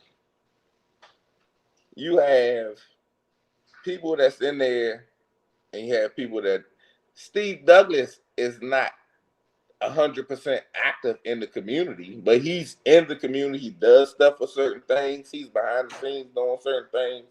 He's in chats. He might not chat a lot, but he's there, and you know he's there because he'll send a comment and stuff like that, or just say hello. He was in hands earlier and just said hello. What is you in good hands with Alof? And boom, that was it. Right, and Creo's saying it good right there. There's, pretty much our community is the live. We are pretty much the live community. Mm-hmm. We're involved with everybody's lives. We know who everybody is. We know who comes into our chats, who's leaving comments on the videos, and to say that Catfish Dave and all the rest of them, whether they come into lives or not, they still are part of the catfish community because their content does, people in our community watch it. Right. They have comments about it. They have opinions about it. So it does help shape whatever they're doing, the bigger channels. It does help shape so I guess it just depends. Like I said, like Blue Catfish of the Year, that should be open to anybody, whether they're in part of the community or not. Community Servant Award, obviously you have to be a person that's doing a lot for the catfish YouTubers that are out there and like a live presence and things like the community itself. So maybe I took it wrong then, because I'm looking at the community as everybody that's our catfish community. Now I understand, you got Chris Souders and Chris Flores and stuff like that, and I understand. Let me say this.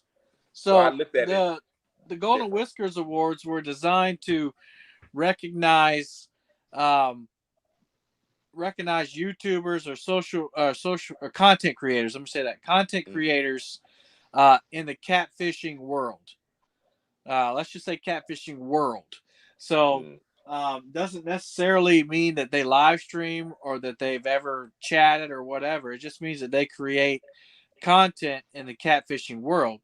Now, what has happened, and what for most of the awards, what seems to have happened, which is why I want to start the committee for nominations, is that the live stream community, as Brian defines it, the chatters, the live streamers, the people that come in and participate every once in a while, those videos get more traction. Those content creators get more traction, so they're nominated more than a Cornelius Catfish or a Chris Souders. So that's why I wanted to make sure that we were clear that the awards aren't just for our group, our live stream community. Now some awards are specific towards people in the community, like Stan was saying, like Subscriber of the Year or Community Servant Award, Community Servant, Live Stream of the Year, that sort of thing. But like Bank Angler of the Year, for instance, since you brought it up, that could be Cornelius Catfish, because that's a merit-based award. So the awards are categorized differently. You have your popularity awards, like your live stream, anything live stream, and then you have your merit-based awards, like your Kayak Fisherman of the Year. You know, nobody's gonna watch. If I go sit in a kayak this year and fish one time, nobody's gonna nominate me kayak angler of the year because I didn't merit the nomination. But Right. they've seen kayak catfish who got nominated, Green Machine who got nominated, Has who got nominated. They've seen them pull in big fish after big fish and just rule the rivers they fish in. Yeah. So they got nominated. So Like I said, I took the community that's okay. base for a different aspect, and that's all. If it is what it is, regardless. But I completely understand it. But I took it for a different thing. I Now, got if you. it's that way, then if it's just the catfish community, period. Anybody that's doing catfishing, then okay, I Catfish, understand. the catfish world. Right, exactly. Yeah. Catfish I world like instead of Creel's comment. He's saying that we're drawing more of these outsiders into our community. Yeah, we are. Think yeah. about how big it's gotten since COVID started. And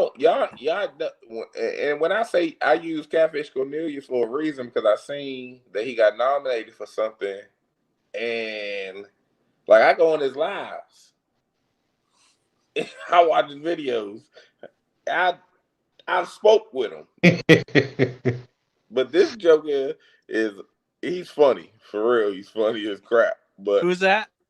Catfish Cornelius, Oh yeah, I've watched his and he videos. reminds me. He is young as I don't know what, but he reminds me of my father. That's why it's so funny. And I told I said, look at him and tell me who he reminds you of. I said, tell me who he reminds you of. Thank you, It didn't Sandra. take 30 seconds. He said, that's Little John right there. And my father named John. That's what he called him. I said, yes. He wear them boots. And whatever he catch, he take it home.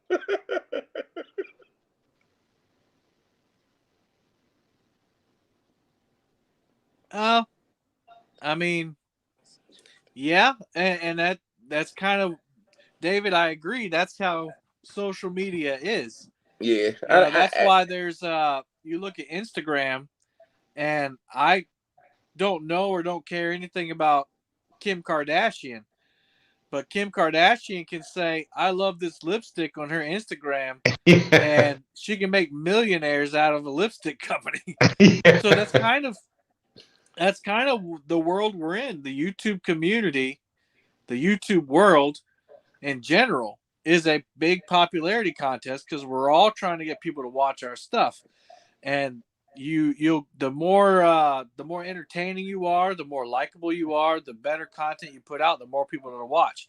It's absolutely a popularity contest. So if the bigger channels want people to vote for them, then they'll promote it. And if they win, then it's just how it is. Yeah. Let's see. But that would only help too, because if you've got a big, if you're a smaller channel, and you've got a big channel, let's just say. Now you're getting there. Keep on going. Well, we'll say whatever. We're not going to name any channels, but like a 40, 50, 60,000, however many subscribers they have, and they start mentioning that, well, now you're on the same. People are going to, those 50,000 are going to come look too. Wait, Stan. Wait. Ding! Light bulb! And that's the thing. That's kind of what the Golden Whiskers was created to recognize, really good content, but it was also created so that the exposure would get there. Mm-hmm. So if I need to vote for best new talent, and I see Brian B's link up there, and Kayak Catfish sent 125,000 people to watch it, and they click on Brian B Catfish's link to see if they want to vote for him. That's 125,000 exposures that Brian B Catfishing just got. You see what I'm saying? Yep. So that's why I don't want us to get kind of locked into. And Brian said he misunderstood. It's no big deal, but that's why I don't want to get into. Well, it's just our tight knit community because look at every small town. Once they reproduce a certain amount of times, the town's dead. So you get new blood in all the time, and that's just gonna make channels like mine and both of yours grow. Yeah. And people are Chuck either Fry gonna said, "I'm exposing as you speak." like your stuff or they're not. Catfish Dave, he worked very hard on growing his channel. He was at where we were at one point, and he worked hard at growing his channel, et cetera, et cetera, et cetera. So, like I said, they've all worked on growing their channel at some point or another, just like we are. Right. Everybody started with one, and whether you like that person or not, well, if you don't like them, you're not going to watch the person's live or videos or whatever, regardless of how big they are. I love some of the bigger channels, and I don't like some of the bigger channels, so I just don't. I don't watch the ones I don't like. Yeah, and that's the thing, whether you like somebody's channel or not, you can't downplay the fact that they did some kind of work to make it big.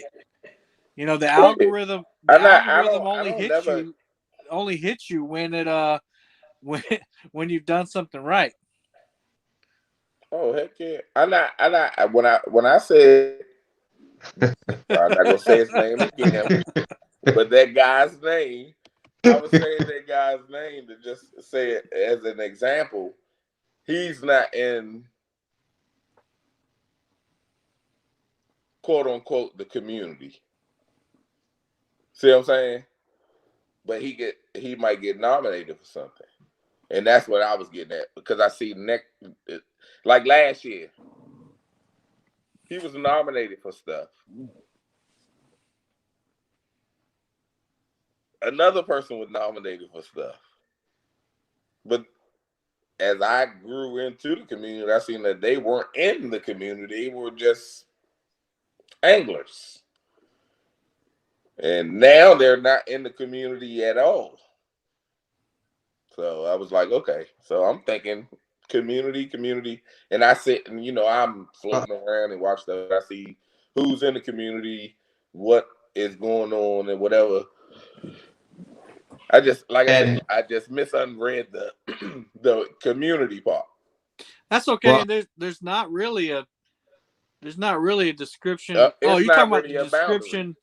Yeah, the community I see what you're saying. I see where you got that.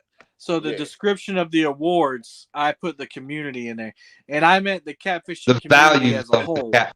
Right. The catfishing world, and so there's because when Chris Otters, you say Chris Otters, I'm sitting there like he's not in the community, but he's been on I think 1 or 2, 3 shows this year.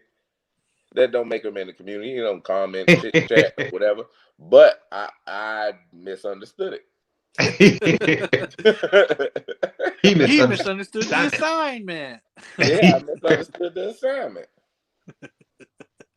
But to misunderstand the assignment, I don't understand what that means, Dallas. Yeah, because that. No, so what he's talking about is when I sent out the nominations, I said, no channel that doesn't uphold the values of the community. Mm-hmm. I meant the community as in anybody who makes catfish videos or live streams. So, if you're, busting your catfish upside the head to get the hook out. All right, so let's put it this way. Here we go. Let's put it this way. If you take a catfish and that's 50 pounds and you just throw it like a football back into the water, that is not upholding the values of the catfish community. Don't hold that to certain people yet because they don't know. I'm working with them. That's what I'm saying, though. If you don't understand that, then that's what it is. You know, that's just an example. Right. I know what you're talking about. I'm just Yeah. playing. But I know somebody did that. And I'm just like, why you do that? Yeah. So yeah. So that's kind of what I meant. Like, and it was designed specifically just to basically keep the hate and the you know, the people that don't do. Yeah, there's the hater blockers. You know, the community, the YouTube community And is basically you know, cash picture release for the majority of YouTubers. So, you know, we kind of hold that dear, and that's kind of what we harp What is it? on. Of course, you can, you know, that's not saying you can't eat fish. We've already been over all that. I won't rehash that. But right. you know, those big trophy fish is what we're talking about.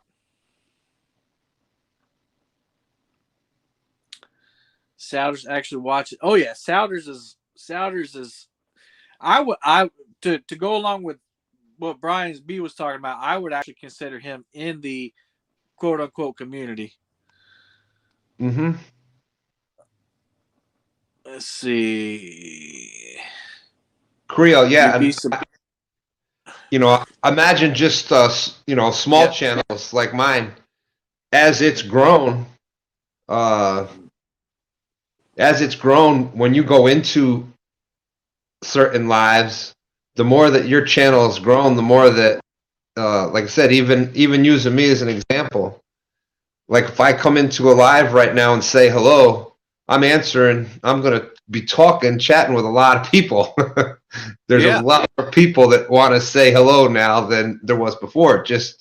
That's just how it works. So imagine one of these big channels come in and they say something in your chat. You know, they would have the whole chat would just have to stop. The show would have to stop, and everybody recognized that person. And there's nothing wrong with that, Jesse. Nothing wrong with that. No, I really think that my personal opinion is, you know, I don't ever downgrade anybody because they watch a channel that I don't watch. I just, you know, if somebody says, did you see what such and such did on the video? It was awesome. No, I just don't watch it. You know, I'll go check it out still. It ain't that. I just don't want, you know, there's channels that don't do anything wrong in the YouTube, in the catfishing world, but I just don't watch them. I don't find it entertaining. So I think it's perfectly fine, you know. And I see Catfish Dave mentioned in the chat at all a lot. You know, if you watch him, that's fine. You know, he worked hard to grow his channel, and he's doing great. I mean, look at his subscribers; it's getting up there.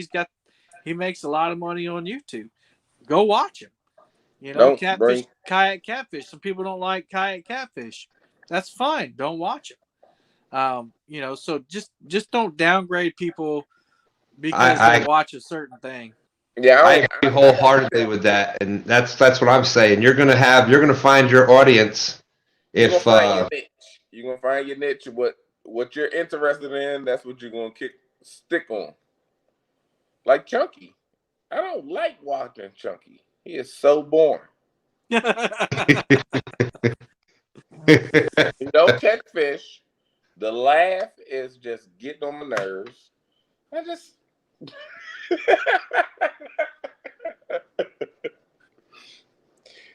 no.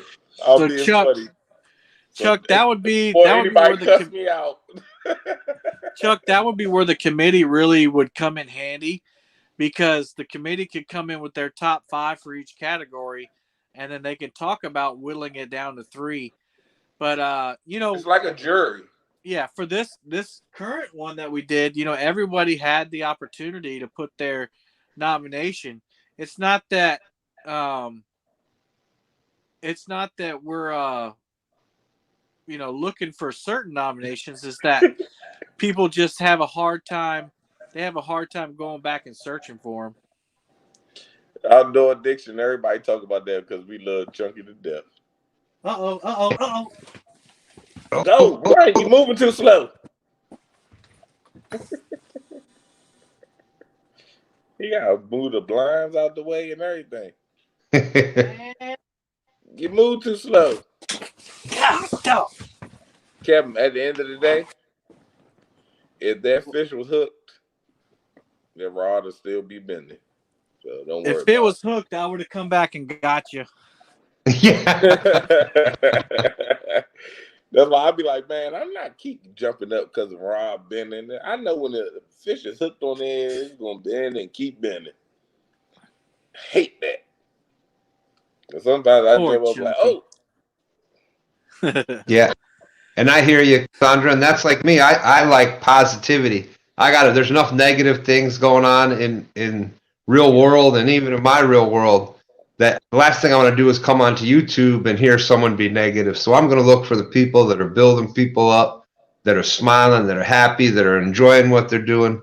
That's the channels and the people that I'm going to gravitate towards just because that's what I come to YouTube for. That's, to me, that's entertaining. That's what I'm, y'all know how that's, that's what YouTube has done for me. It brought me out of that negative, and that's what YouTube has done. Y'all have brought me up that way, so that's who I gravitate towards. Yeah. Look at what y'all created. Look at what y'all created.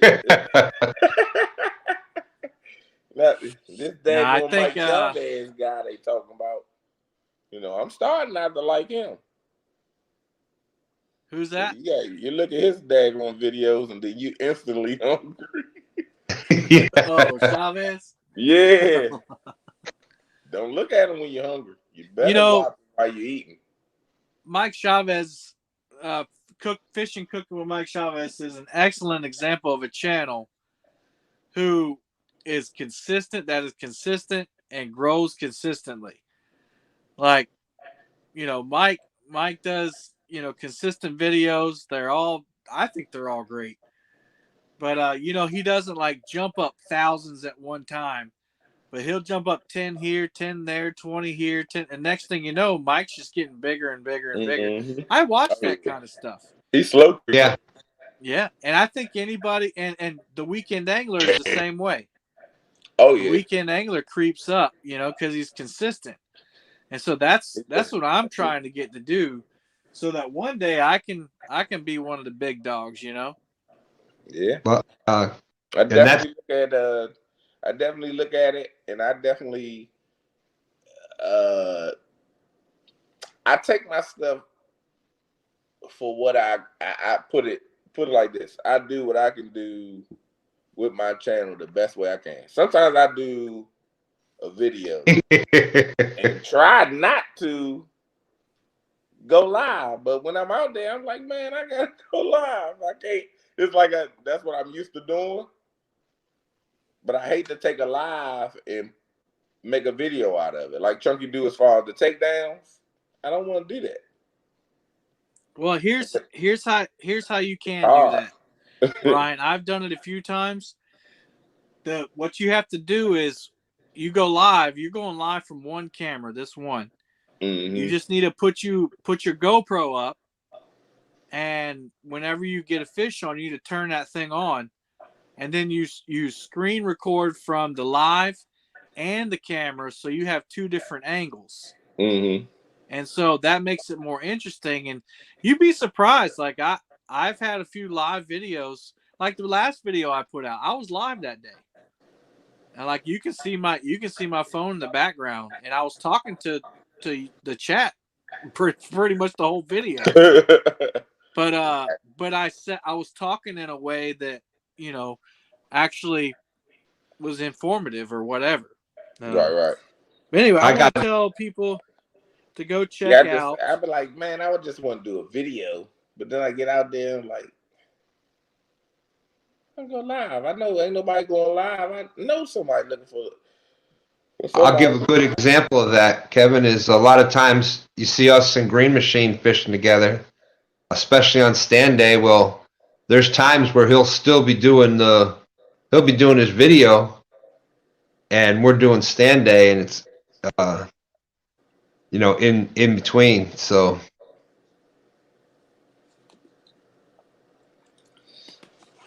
Yeah, And man. it just be I be in between, and I be like, I'm gonna do a video. I set the GoPro up, but like you say, Kevin, I could still do it and do the same thing. But I don't want to make a repeat of the live. You know what I mean? You don't want to what?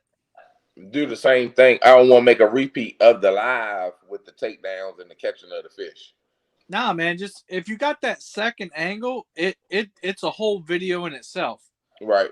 Like Yeah. it's Makes just sense now that you put it that way, and I yeah. ain't think about it that way. Go watch my last video when you get a chance, or just parts of it. I did. And I just think about it. and then you'll see that live. I was live that day. You'll see the phone in the background, but I also had a chest cam on. And now I'm blessed enough I have 2 GoPros, but you know, I have one on my chest and one up front as a fight cam. Right. So, you know, plus the screen recording, just for whenever. So you know, that makes it different. Yeah, I'm gonna look at that. Brian B is afraid of having a live skunk day. Entertain me and I'll watch. Linda, you see I ain't get skunked. See I ain't get skunked, Linda. And you know what's funny is now that I've done live fishing so much, with the bank tournament last month in December, I didn't go live the one night, and I'm sitting there just fishing on the bank by myself. I'm like, man, this is quiet. I literally found myself talking out loud. No camera going or nothing. It was just because it was too quiet to be sitting there, because I'm used to talking now live when fishing. Yeah. So it was funny sitting there by myself talking. I skunked my what made me, I'm gonna tell you right now, what motivated me the most of going live is because I had a good spot and I knew fish was there. Well, I thought fish was there, should I say. And I went there early in the morning and went live, my very first live. Now, see, if I fished the I Potomac sat there River, 3 hours and skunked. if I fished the Potomac River, if I had a river like that with ample bank space and, you know, lots of fish running through it like that, I wouldn't do anything but live streams. Yeah. I would just be a live streamer, 100%. Yeah, I when I skunked that first live, I was like, I'm not doing that again. Yeah, that's true, Creole. But I'll give y'all a little secret that y'all are in here. That works for me. If you have a good thumbnail on your live, like a really good one, like you're gonna make for your video, and then you have a good title, always start out when you're live fishing. Keep it simple. Put live catfishing, or live fishing, and then put like Cooper River or James River or something like that. And you'll continue to get views after it's live. Now, some people will be upset with you because, like right now, I haven't caught any fish in the live. But some people will watch it. Some people will watch it regardless. What I do is I'll put, if I catch fish in the live stream, I'll put the first one in the title, and then I'll put the rest of them in the description, the timestamps, so that people who just want to see the fish will go check out the fish. But like I went live last Saturday, and I did end up catching two in the live stream. But that thing got like, I don't know, it's almost up to 2,000 views. Yeah. And I didn't have 2,000 views when I ended. I had like 800. You know. Yeah. Well, people would be surprised how many people watched lives not to that don't get involved with the chat at all. You know, with subscriber only chat, pretty much every live that I do, we gain a couple of people. We gain a couple of subs every live that we do. I'm a time wait for Bob out. Bob's gone. He's trolling me. He said no timestamps tonight. So there is people. Man. There is people that rewatch the live, even the live chat, because that's what they're doing Sandra anyhow. Sandra just put out there live streams equal podcasts. So yeah, I mean, some people might put that off to the side. If you have good conversation like we've had tonight, you know, we had some really good conversation on. People might sit there and listen to the whole thing, you know. Yeah. There's Jimmy. In reality, Jimmy said, I watched you every time. Ooh. Every time you go live, I usually watch clear through your video and I stay see? Yeah. Thanks, Jimmy. Yeah. There's a lot of people like do it. A lot of people do that. You got a lot of people that support you. They might not tell you that, but they do it, and you know it because you see them all the time. And that is greatly appreciated. You have some people that do it that don't say nothing. Here's the proof of that. And they're like, how you know? Because you ain't saying nothing. I was watching. Here's the proof of that. There's 77 people watching right now, but there's not 77 people chatting. You got probably 50 people active, but people watching. Yeah. Yep. Yeah, I fallen asleep with the live stream on too. There's probably people that fell asleep and they got it on the TV. you got. I'm about to say you got people that's watching that probably fell asleep, and you got people that's watching that's not chatting because they got it on their TV. Well, thanks, they Ted. Chat on the TV. Thank you very much. Thank you. Appreciate that. And that's a good. Ted brought out a good point there. You know, people say stepping on toes and things like that. If you work together with people that are live, it helps both people out, because what was Kevin talking about before with the golden whiskers, exposure. So everybody's going to have certain people that and not the other one.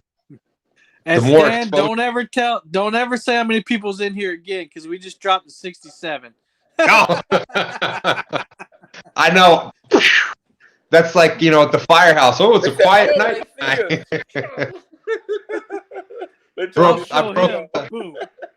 I broke live stream rule 101. You never bring that up. Thanks a lot, I was saying that. All right, we're back up to 71 now. Okay, I feel a little better now. Doing good. Yeah, and I like all the people that are just saying hey. They say usually I don't say anything, so that's awesome. Yeah, you know, you usually don't see that, and I see names in here that I've never seen before, but they say that they watch all the time, and that means a lot. Who's that Creole guy? Creole catfishing. Creole catfishing. Who is that? Motorhead. Welcome in, Creole catfishing, whoever you are. All right, fellas, I'm gonna freshen up all the baits. Ooh, listening from Qatar, however you pronounce that. Awesome. Well, welcome, Douglas. Appreciate you tuning in, Douglas. Yeah.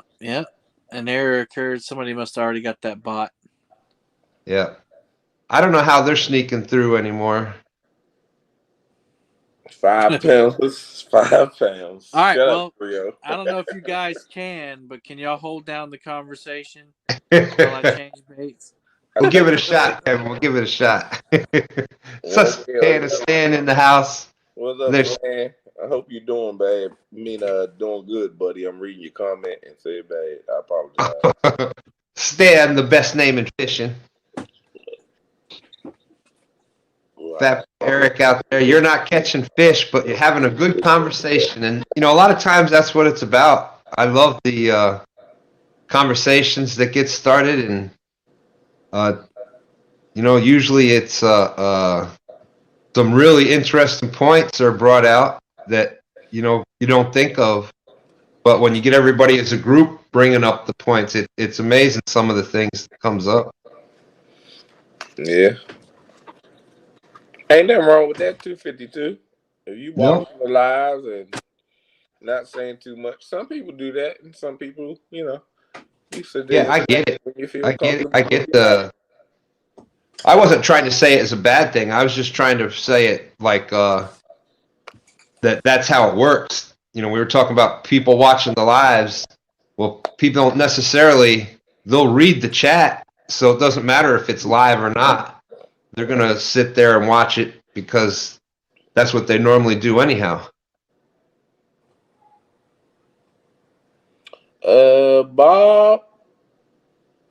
I mean, I've been on the panel with them before. I don't feel no different than I do on any other panel. Well, thank you, Bob. Sandra, that's for Has to tell you about. He got to talk about that. He was on that Jenny Craig that. Yeah, I think it's on the. Well, it's on the Weekend Anglers channel, and it's a 3-month kind of tournament. The biggest loser, like Uncle Lou, and the first 3 months of it are about weight loss. You're losing weight, and then we're fishing somewhere in April. So you just got to check out the Weekend Anglers channel. Tony Harrison says the Washington football team is revealing their new name on 2/2/22. Yeah. Did I have something to do with that? You never know. You never know. They definitely are. That's when they're revealing their name, but I know the name already because it's been leaked. This one got hit. It's got slime on the leader. Ooh, and that's a good sign right there for people that are newer to catfishing. If you're wondering what hit the bait, if that leader has slime on it, that's a sure indication that it was probably a blue cat. Yeah, Washington Blue Cats. I give it that. As long as it don't have nothing to do with the Susquehanna. That would be pretty cool. That'd be a cool name. What? 252. I know. I was. I felt bad about a lot of it because I was so sick I couldn't even reply back to emails. But the thoughts and prayers and well wishes were just really just unbelievable. It, it's amazing knowing that many people have concern and care for you. And Oh man, you don't even know. Man, he was asking about you like you owed them money. and it's absolutely amazing. So I thank each and every one of you. I just tell him, I gave him much as I could tell him is from what I heard from you. So I said, hey, he's doing okay, but he's a little under the weather. Yeah, and it, pretty much it was the same. I had no real new. Yeah, I felt like I felt like complete crap every day for about 2 straight weeks. I didn't feel any better. I didn't feel any worse. It was just bad. I was just sick. It was pretty much the same for like 2 straight weeks, and then I just started feeling a little better this past week, and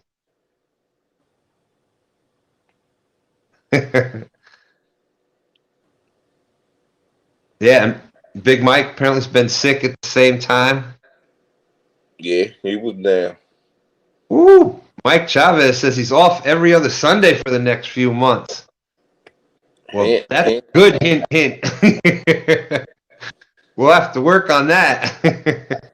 Mike, we gotta let me see. Well, no, that ain't gonna work. Well, I need you to make sure you're off that holiday weekend for the meet and greet. Because it's gonna be bigger than what we think it is. And I think it's gonna be Well, I'll definitely be there for that one. I'll tell you more about it outside of the live because I got a message from somebody that we got some other people might be coming down. That is awesome. Yes, definitely, Big Mike. Hope you get feeling better because I'm still not 100, but I feel a lot better than I did just a couple days ago. We gotta get this together.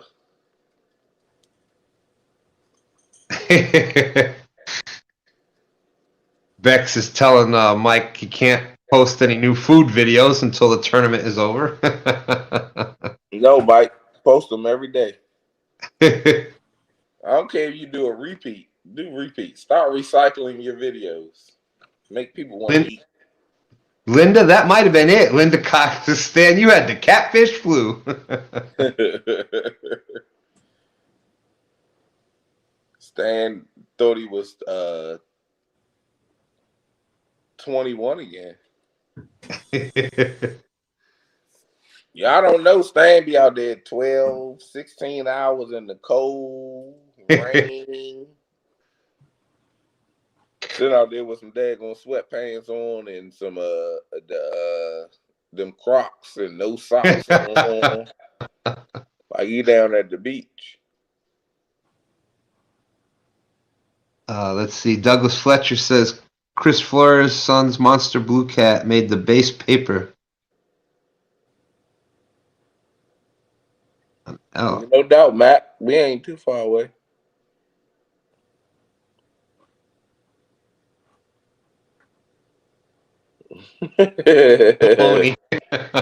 Yeah. If this wasn't Kevin's channel, you know what you would be doing right now, JBT. You'd be sitting in the corner for 5 minutes. You're like these Kevin's. That was a great show. Michael Murillo on DocTales, LG Bass, Jody. When Michael Murillo on Wednesday night, that's definitely live to go back and rewatch. Mike did a great job. I can't believe that we had, they had like 60 something of us talking about baloney for almost an hour. My bad. JBT's in the house. Whew, got to warm up my hands after all that.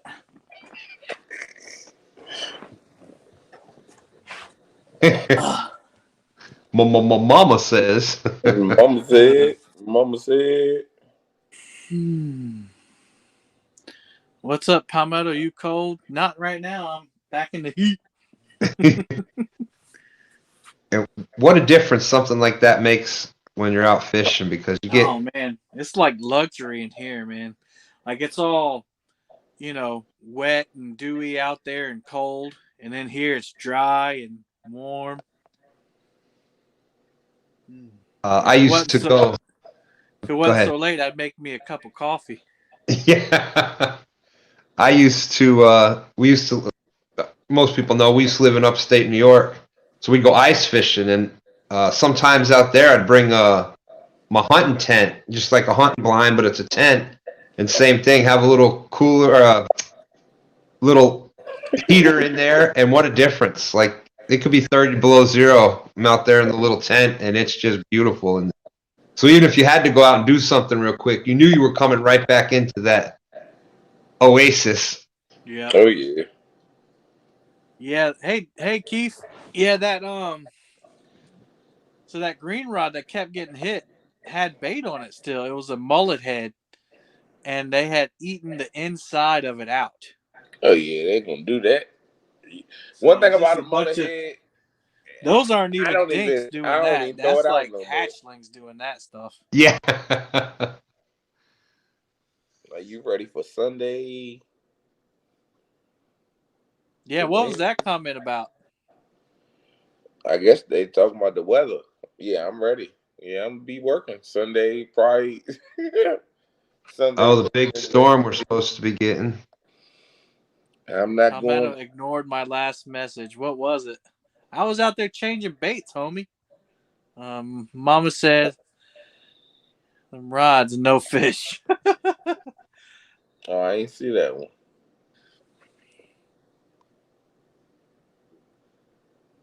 Bologna is around, hot dog.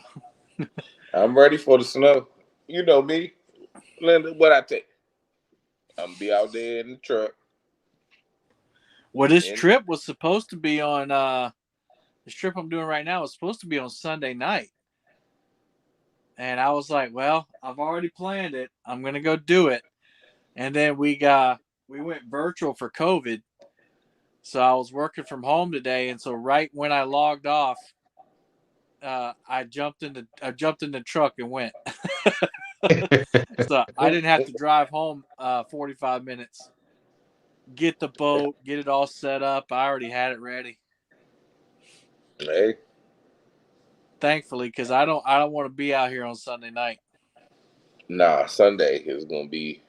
Y'all gonna get it. I think y'all gonna get it worse than we gonna get it.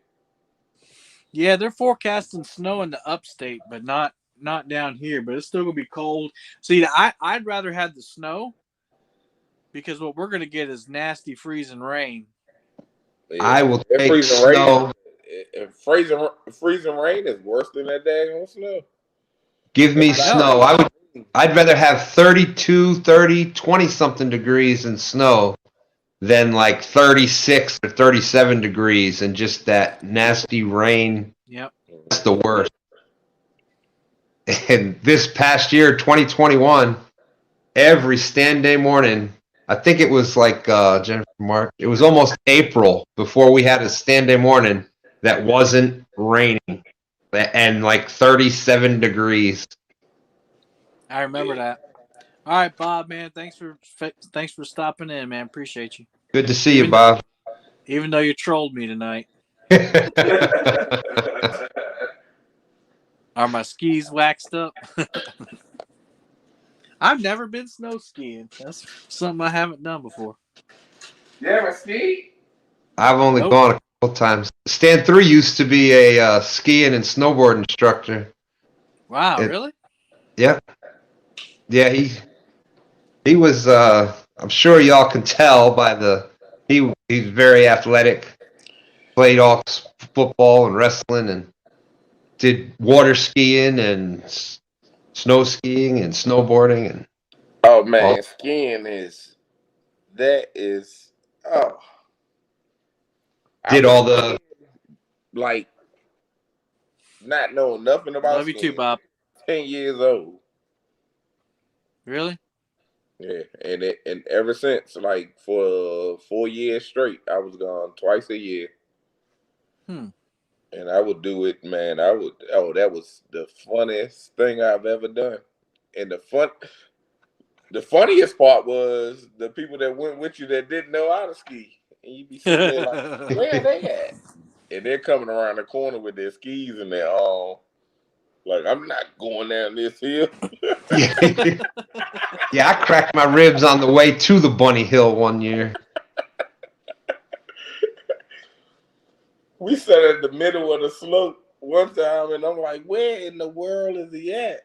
We waiting on my cousin, and he was walking around the edge of the slope. He had his skis in his arm. He was like, I wasn't coming down that hill. I see how y'all went down there so fast. Me too, Creole. So hard we peed ourselves.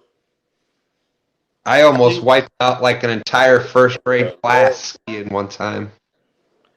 No problem, Rams. What's up, Rams? Take your time.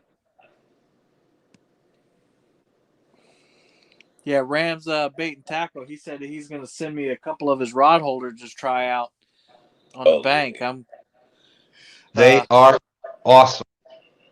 Yep. So I'm doing the boat camping in the winter, but when the warmer weather hits, I'm not going to sit in this enclosure in the summer. I'm going to forget about that. But I'm going to be doing more island camping in the summer, so I'll be bank fishing a lot more. Gotcha. They work. I need some good bank rod holders. They work really well. We've actually encompassed them in the boat, in Stan 3's boat. Really? Where the rod holders, where the oar locks normally go. Yeah. We don't have oars for it, so we put his Rams rod holders. It's a rebar. It fits right through that. Oh, cool. So that we use them on the boat also. but on the bank they work because it's just the size of the rebar is very solid, and Yeah. you can get it even in rocky banks. You can pretty much get it to go into the ground. So Nice. yeah, they're I've really seen cool. pictures of them. They look stout for sure. They're definitely stout, and they're not. They look a lot heavier than they are. They're not as heavy as they look. So another bonus for the bank.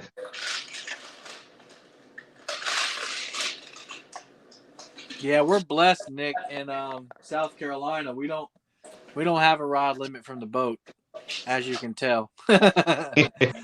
We do have a 4-rod limit from the bank.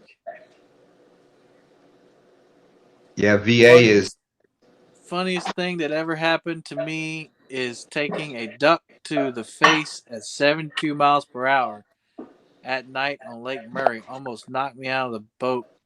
Knocked me out. Got a concussion. Goodness gracious, man. We used a car hood. Yeah. Since then, I only go about 30. Whew. We used to use the That's car why hood out on the ice to be towed around the ice. I wonder if that's why a lot of those bass boaters will wear helmets. Yeah. Or maybe it's just if they fall out, that that helmet's the only thing that's going to save them. Virginia, we have unlimited rods also. Do you have a rod limit from the bank? Nope. Huh. Not Virginia. That's why when Chunky go to Virginia, he be get have 4 or 5, well, 4 rods. I don't think he go to 5. But it's no limit. We can only have there. 4 from the bank. It's kind of weird. Nope. Yeah, JBT says Brian B makes me feel like Jazz from Fresh Prince of Bel-Air. JBT got nominated for an award, Channel Cat Award. Channel Cat. He had that late record. All right, David. If he would be nice, I might vote for him. But no, I ain't gonna say I might vote for him. I put my vote in already. All right, David, man, thanks for being here. If he was nicer to me, might have got my vote. I don't know where I voted at. 3 hook limit. Maybe for you. Maybe for me. Yeah, some of the limits and regulations are. That's one of the things that I've really. I get that there should be regulations of some sort. I don't feel as though I hear Lyle say it. I wish they would make. Well, no, I feel as though Flexi rod's getting hit. I feel come what on, Flexi rod, let's do it. Make rod limits the same across the board, because why can I get 6 rods? But I guess I don't know. I guess because of the waters that you're fishing. So. Well, New York, even still, like, you got Minnesota fish population 2 rod limit. That is ridiculous. It's actually, I see Chris, and it's actually a he said you pay for it's a 1 rod, and you have to pay $4 for the second one. When I went to go visit him, I thought you paid for your license and you got 2 rods. No, you pay for your license, then you pay an extra $4 for the second one. So what about 3rd, 4th? Now you going to jail. And if they have rod limits, they are the game wardens or the DNR, whatever you want to call it. They will restrict that forcefully. I mean, they will enforce that strictly. I'm sorry, allegedly, Chris, allegedly. But New York was 2 rods, but I'm a big believer if they would simplify rules and regulations. And I understand it's got to be different in different states because, there's going to be different fish populations and things like that. But some of it's just so confusing that, there's got to be a reason for it. I don't really understand it. I'm sure it has something to do with fish. It's off the with fish population. Right. But if we're not keeping the fish anyhow, what difference does it make? Well, because not everybody's as honest as you and me. Yeah. And I know, and there's a we a lot in catfishing we use circle hooks, so the mortality rate in just because we release a fish doesn't mean it's necessarily going to survive. So that's why you hear a lot of us talking about safe handling of fish and try to get the picture taken as quick as you can and handle them right and get it back in the water. But the mortality rate used to be a lot higher when there was just J hooks being used and Kales, because there was a lot of gut hooking, and the circle hook was a lot of states have gone to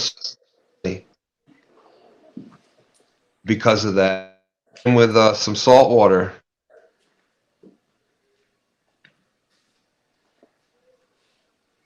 How many fishing rods can you use in Florida? I don't know.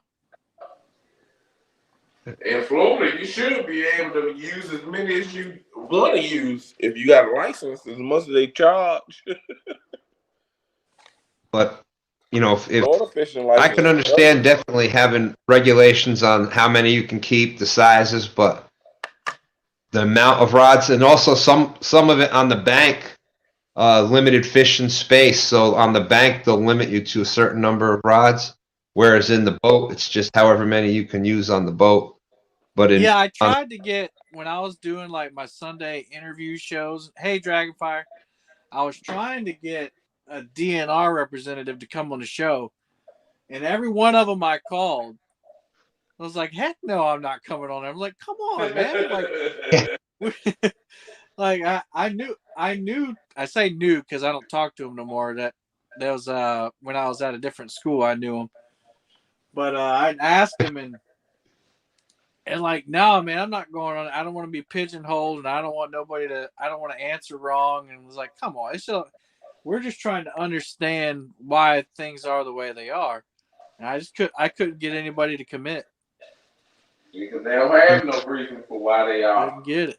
Well, no, I think there is. I think there's just, especially in South Carolina, there's a shortage of DNR agents, and so and probably free. They probably have social media clauses in their contract. Because they say the wrong thing, and it's like, well, so and so on Kevin's show said that. But you got to remember, and this is an actual fact. DNR just don't deal with stuff that's going on in the water, on the water. True. I know a buddy that just, when he went in, he probably was a year in. He made the biggest bust in the area just off of snooping on YouTube, and ran into something where they were selling alligators, baby alligators. So he made a false Facebook account and talked to the guy, and boom. Went in, got a couple of alligators, left, came back, got a couple more alligators, and what was it? Some pythons. And they Sorry ran about that, JBT. Hope you get well soon. I think he's on there now. Oop. Come on, fish. Nope. Oh. Gummit, man. That boy. These are like little fingerlings or something, man. That brings up a question, Kevin. Do you ever use? I never really used them at all, but Dan and Stan 3 both use the stinger hooks. Now I don't know what size bait you're actually using, but they do that a lot when. No, the answer is no, I don't. But that's that Flexi Rod by Meat Hunter. Mm-hmm. So I have a small hook. It's a smaller hook. It's a 5/0 Mustang, which is actually really small, and it's got a small piece of chicken on it. So that's a. I don't think that these fish are like dinks. Like you would catch like 1 or 2 pounds. I think they're little fingerlings. Right. And they're just grabbing a hold of it, and He's doing it again. Y'all see the rod moving? I saw it. Yeah. Yeah. That's The that little flexi bitch pole, will so grab it. them little ones Try to can probably run with pull it. that thing down. Well, if they get hooked, we'll know it. There he goes again. That's half. Tony Harrison. Palmetto, how much is the VIP section? $100. Look at him. He's going to town. That's a little piece of, actually that's a piece of mullet on there. That's why you can't get it off the hook. I was impressed with how durable mullet was. Yeah. Oh yeah. We actually caught a few of them this year, and they've been making their way further and further up the James River. And yeah, I was really impressed with the toughness of it. Plus, it holds the scent for a long time. And Yeah, down here I only really have luck with them like in the colder temperatures. For some reason, I don't know why. Yeah, wait for that third eye to hit the water. That's what I'm talking about. Well, that green rod over there, that one right there, like during Stan's show, that thing bent down and the tip was almost touching the water, and it was screaming drag. By the time I got to it, he let go. Everybody says I'm too slow. I can only go as fast as I. Don't worry. Once I lose all this weight and win this challenge, I'm gonna be fast as I'll get out. I ain't gonna say all that. He says as he's eating. I hope you lose the weight, but yeah. You got to change. Brian got to change his name to Brian B. Snacking. Yeah. hey, don't tell ass. Don't tell ass, but I'm gonna finish my daggone zebra cakes tonight. Hey, I hope you're not listening, buddy. There he goes again, just to peck away. 70 awesome people out there watching. There's Muddy River catfishing. What up, Chris Flores? I know, that's crazy. I don't even know what time it is. Do y'all know Chris Flores? I'm 37. He is the original host of Catfishing Cuddles. The original host of what? Catfishing Cuddles. If you missed it, you missed it. Did y'all see? I saw, like, in between jumping through Stan's live stream to Josh's live stream, that Steve Douglas posted an old video called Fishing with Bananas. And I just saw it was 2 girls. I didn't even get to watch it. What the? I'm not joking. Like, no, how could I make that up, right? Like, yeah, it says, and I looked at the name. It says Steve Douglas, the catfish dude, and it says Fishing with Bananas, and it's 2 girls hauling in a giant catfish. It must be old footage or something because it's this bass boat. That's the weirdest thing. He said he was going to hit the algorithm. What the fish? Yeah. There you go. Richard says it was cool. He said he debunked the banana myth. What the fish snatcher? Yeah. Debunked. Hey, you see what Chris said? That's the our show. Catfishing Cuddles. That night was hilarious. Could you see the Muddy River catfishing intro come up with the birds tweeting, and then you just hear like kittens purring in the background? Then the music starts. And then he starts singing.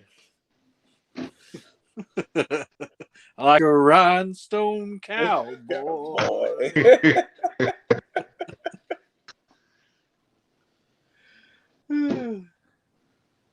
Yeah, they were. I watched the one live back, probably 6 months ago when he was live with Darla and Judy, and boom, boom, boom, boom, boom, boom, boom. Florida She Channel gave me the Captain banana. Sandra, the banana $1.49. Sam say, boop. Well, You said banana? if Steve debunked it, maybe we'll get a hit now. Yeah. Thank you, Sam. Maybe the $1.49 bananas are lucky. Maybe. Richard said, Brian, I laughed so hard while I was has that night. I had tears in my eyes. Uh-oh. This rod just went slack. The one that's been getting bumped. You left That's the fish real on slack. it. You thought it was gone. Yeah. Y'all see this line is right down by the boat. Oh, wow. Ain't nothing on there. Nothing. What a letdown, man.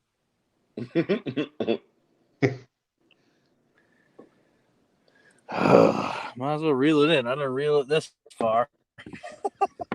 I'm about to say, you're going to have to recast it anyway. Kevin Jesse is asking, you fishing all night? Yeah, I'm camping out, man.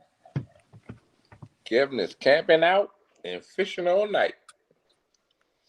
I'm gonna do When a he short in the cast. live, he going to set his alarm for 30 minutes. And he going to wake up every 30 minutes, check his rods. Heck with that, man. Nah, man. Once I go horizontal, it's gonna take some squeal and drag to get me up. Maybe even more than that. I got these bells. I might put the bells on them. That might be your best bet. Out there sleeping on a pontoon is one thing, but like Stan 3 and Dan, they'll go out there and do that in the kayak. Mm-hmm. Yeah. Well, they're a younger generation. Well, this is true. And has video. I've hit a certain age where I'm allowed to say that now. It has video. He was sitting there with his arm crossed. He was literally asleep. Yeah. All right, Creole man, take care, buddy. Always great to see you, brother. Linda says that fish wants more food. He wants bananas. When I reeled it up, it was actually a piece of chicken, not mullet. So I don't know how they haven't got that chicken over there. That tells me, that reinforces the fact that those are just little fingerlings, man. Not even a turtle bite, just little fingerlings. All right. Well, thanks for being here, Richard. Thank you. Boom, boom, boom, boom. A little help to buy you a fish dinner. Captain Peas. Because I can't catch one on the live stream. The last time I went camping, I caught 3. You'll see it in the video. I'm gonna drop that on Tuesday. You know what? Well, I'm getting off track. I'll come back to that. I caught 3 nice blue cats, and I was like, "Dang, I need to go live, man. The bite is on fire." And I turned on the live stream. Not a single bite for the rest of the night. Not a single bite.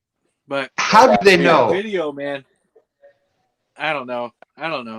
They sensed something, man. But what it was is I caught those right when the sun went down. And then once it went down, it was like, yeah, we're done. Yeah. They went back out deep, I guess.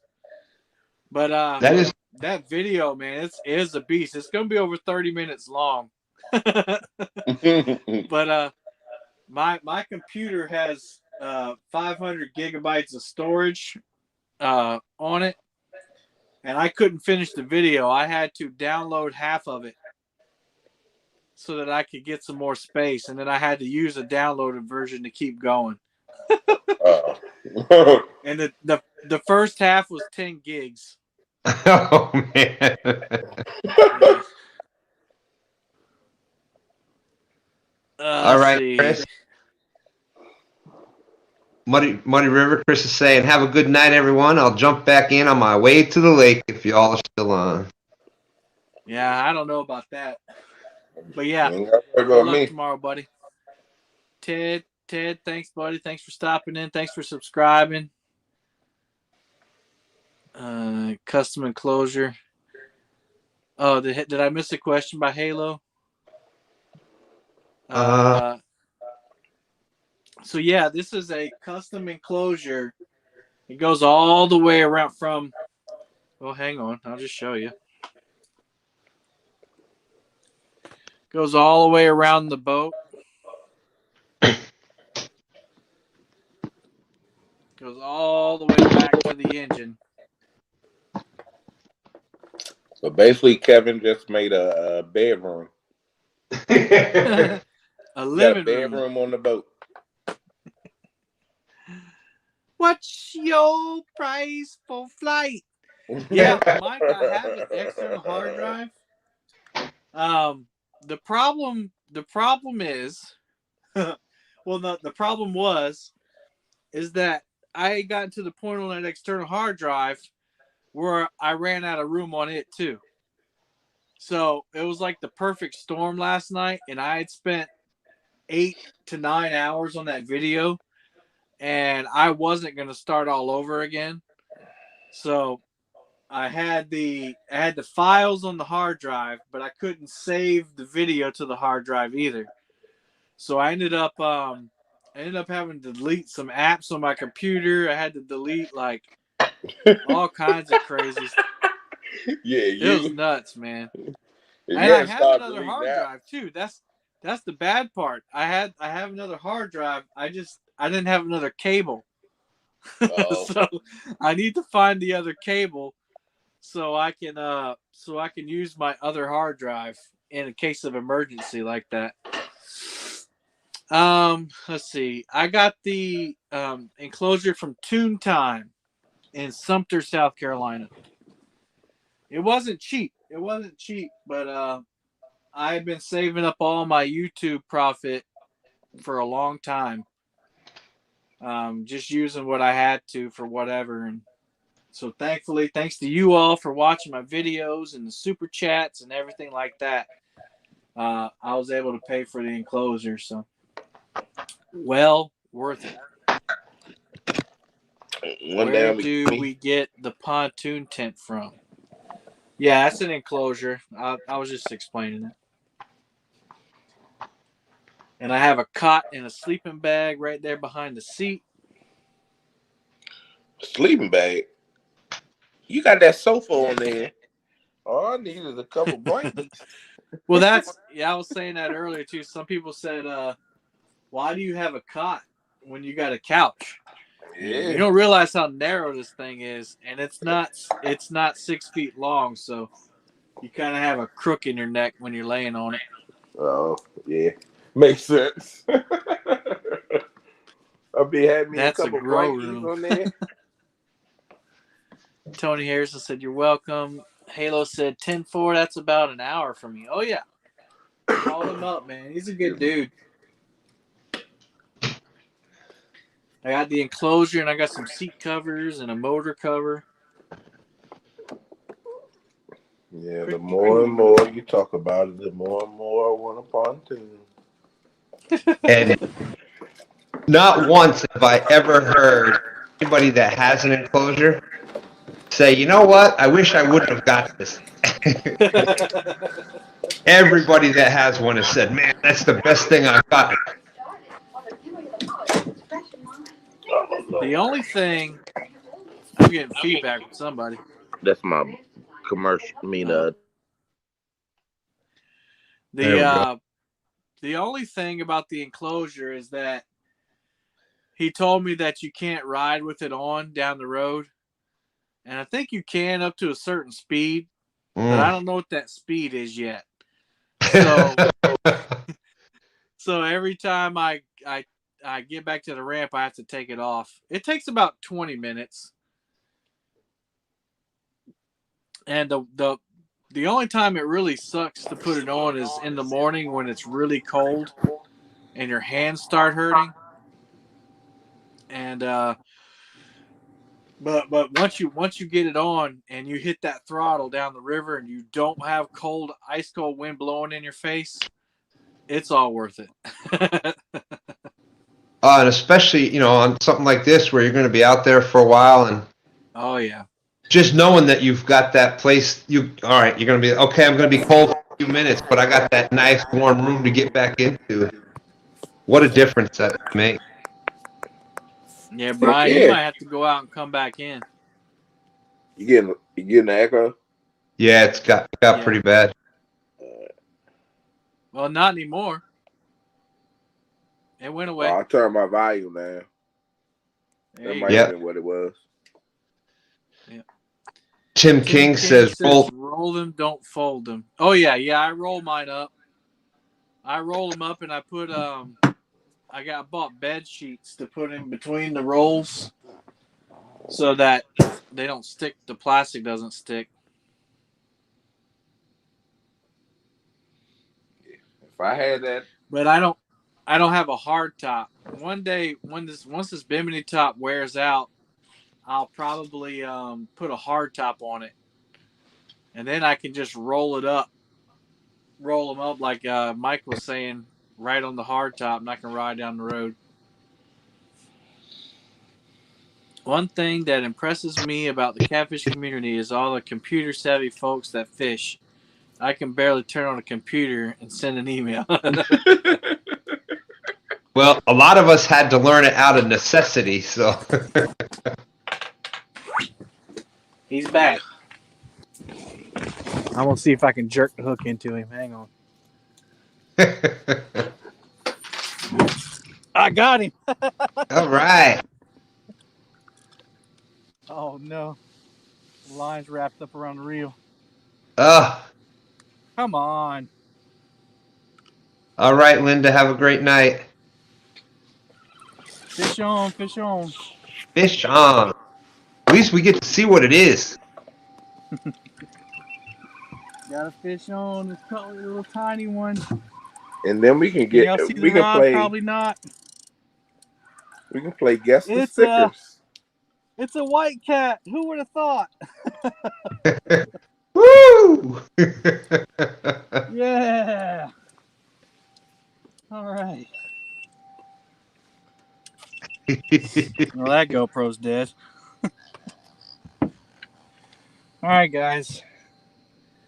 There he is. No skunk? That's the culprit right there.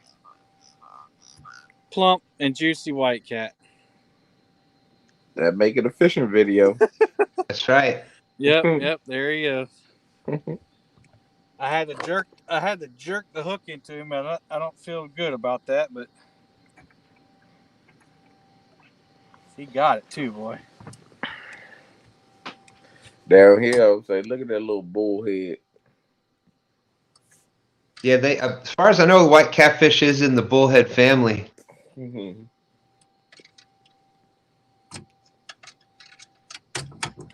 We actually have it's a separate species. Mm-hmm. And we have bullheads and white cats, but that's a smaller one. I've been catching some plump, juicy ones. There he goes. He talking. Yeah, I was actually reading about it, and one of the main ways to tell is the number of rays on the anal fin. Yeah, they're pretty easy to tell apart for me. They they got that broad head like a bullhead, but they're brown like a channel cat with a really white belly. You get that little tiny piece of chicken right there. See? Well, there we go. We're not skunked on the live stream anymore. They love chicken. Tim Donis says, "Congratulations! Now I can go to sleep happy." There you go.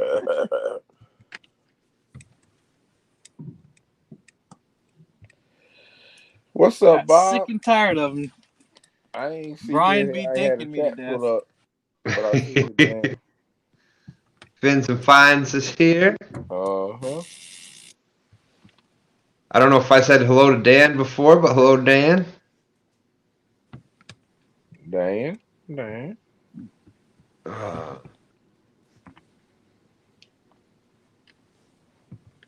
Ram said he's had his pontoon boat for 20 plus years and loves it. Crappy Dave Fish on says, that ain't even enough for a sandwich. Oh, that's all it's good for is a little sandwich. I was about to Crappy say. Dave Fish on says, it ain't good enough for a sandwich. Captain D's is still on. All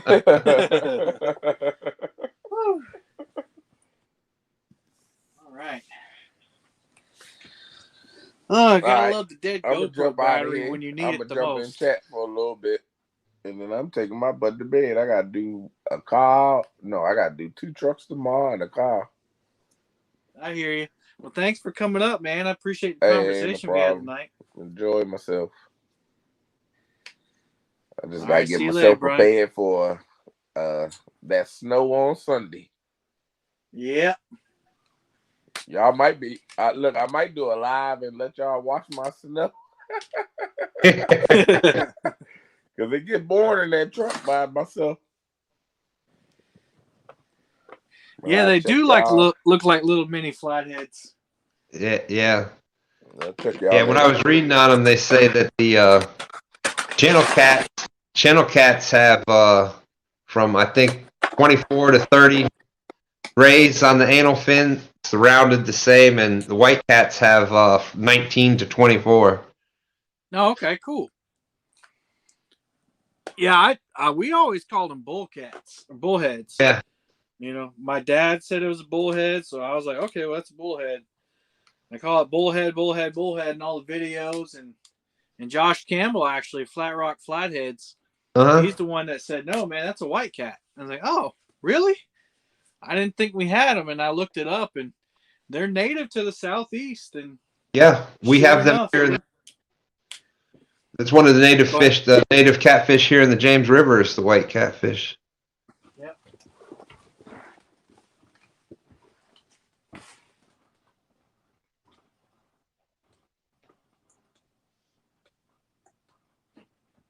Let's see. All right, we got that battery changed just in case the world record hits next. All right. Marcus Wells, 803 Garden is saying, do you fish Santee? Oh yeah. Well, this river is actually a part of Santee Cooper. It flows out of Santee Cooper and down to the ocean. But he's probably talking about like the lakes, Lake Moultrie. Yeah, I fish them all the time, and I really want to get back out to the lake, but all the boat ramps are almost bone dry right now. Because they're drawing the lake down to create a new super boat ramp. So I think the lake is down 8 feet now. Woo. Mm-hmm. Mark Anthony Mark. saying, See ya. Yep, you got it. Look like mini flathead. Are you using rig? What rig am I using? Santee Cooper style rigs with the float on it, and then I have a couple of just Carolina rigs out there. Bullheads around the tail. Yep. Cool. Now, do you just play it by ear with the different rigs in the wintertime? Or is there like a temperature that you just go to the straight Carolina rig, or? No, I'm kind of learning still, and most people, I kind of watch what other people do around here, Mm-hmm. and a lot of guys don't use Santee rigs at all. They'll just use straight up Carolina rigs, down on the river. But I just kind of use a mix of both. I've seen success on both. Like that catfish was caught on a Carolina rig. But yet the one I caught earlier before the stream was caught on the Santee Cooper rig. Yeah. So I really don't know yet which one. I don't have enough data.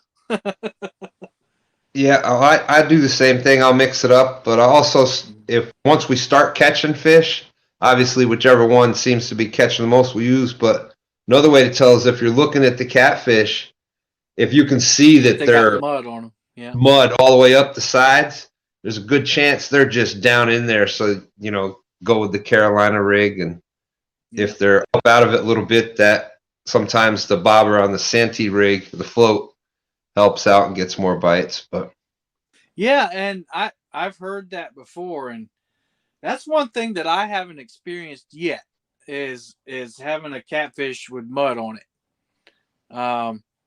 Or if I have, it hadn't been here. So and maybe it's because our water doesn't get cold enough. I don't know, but yeah, it definitely happens here in the James. Like you can see the film, you can see it right down, goes right down the sides, and the further they are down in the mud. Right. Now they burrow in the mud like that just to conserve energy or what?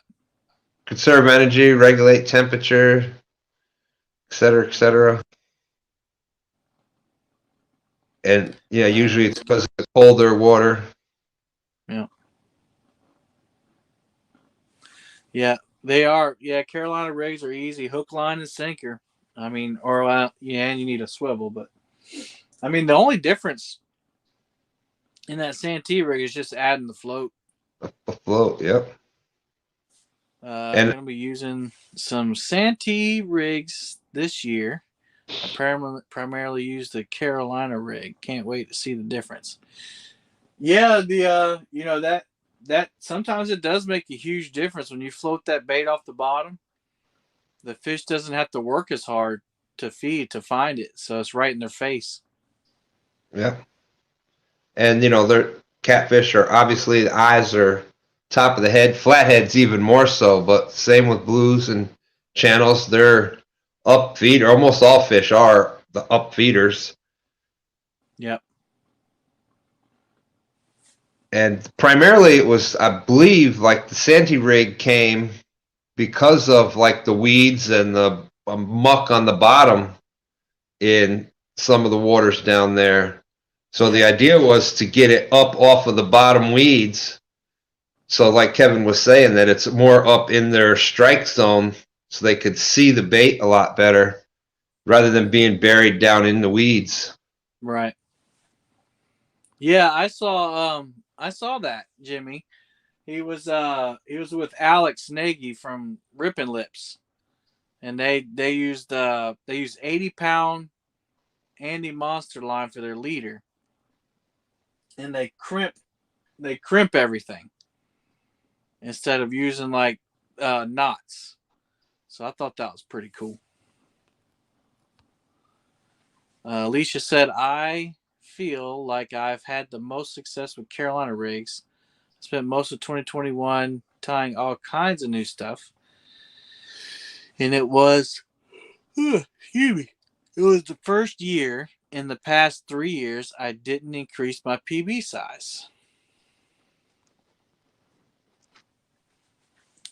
Ever try a sinker on the end of the line? Oh yeah, a 3-way rig. That's popular on the James River. Yeah, it's also called a Kentucky rig, and if you put a hook up above that, double Kentucky rig, or they'll call it a high-low rig. That's a really good bank fishing. Just tip for everybody. That's a good bank fishing rig because the sinker is at the very bottom. So as far as for casting distance and accuracy, it's a lot easier to control your cast with that sinker at the very bottom rather than up the line. So it'll cast a lot further, a lot more accurate. So it's a very good rig for bank fishing. Yeah, actually, the theory of that rig is a lot more sound than a Santee rig because essentially they do the same thing. But with the Santee rig, you have a little bit more forgiveness when it comes to your line being tight because if you line it in tight on the 3-way rig, you're not suspending the bait up off the ground. Right. With the Santee rig, your line can go loose and that float will still float your bait up.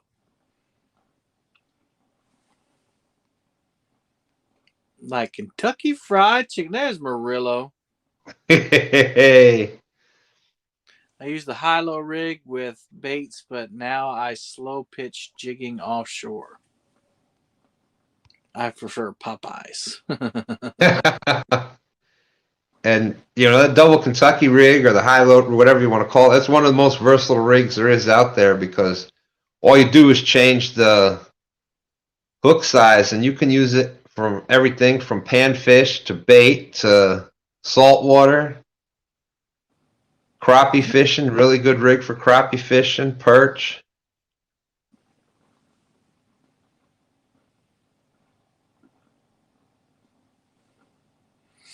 Josh, the weekend angler put me to sleep. That's what happened to me. Dang.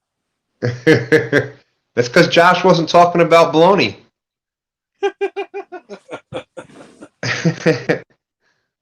We were That was talking about Krispy Kreme donuts, though. That's right. Look for the hot sign. Look for the hot sign.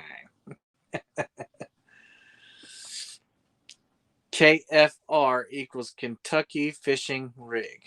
I keep hearing stuff. I think the carp are out there rolling. That's one thing that I want to do is more carp. I want to get more familiar with carp because another big, beautiful fish, and there's a lot of them here. But we've caught big carp before, but never targeted them. So I think that'll be a lot of fun to kind of go after them and learn about the baits and etc. Yeah, Mike and I were just talking about that. You know, we have monster carp here, and I've just never really. I mean, I've tried it once because Mike sent me carp rigs, but I wasn't successful, and I was feeling the stress of a video. I needed to get a video out. If only we knew a carp guy. Carp guy. We got some monster carp up here, but I mean that's for sure. Monsters. And there's that the carp at the famous dock is becoming famous down there. I have got to see that carp up live, and it's probably no joke. That carp is probably about 4 foot long. It's huge. Wow. At LG's dock there, and it just kind of comes by and it's swimming there, and you're like, man, look at that. It's just I tell people the story of I told Murillo, he believes me, I think. But I was out on Moultrie and I just got the boat and I was just over there bait fishing. And 2 things happened. One, I saw an albino carp. It was freaking awesome to look at. I didn't know how rare it was at that point.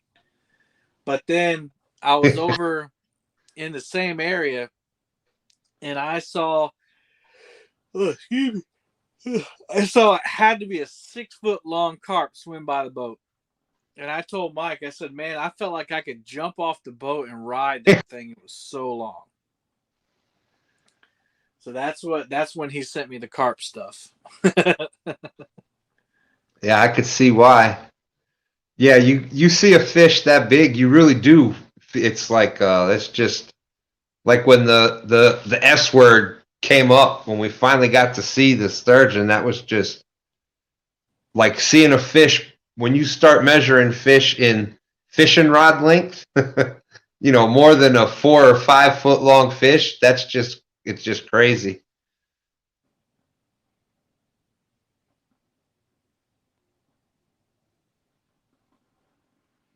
Mike Chavez says to check out Luke Nichols for the carp tips. Yep. You've never had Waffle House? I guess in Illinois they don't have Waffle House. Wow. Waffle House is like an institution down here. East Coast, yeah.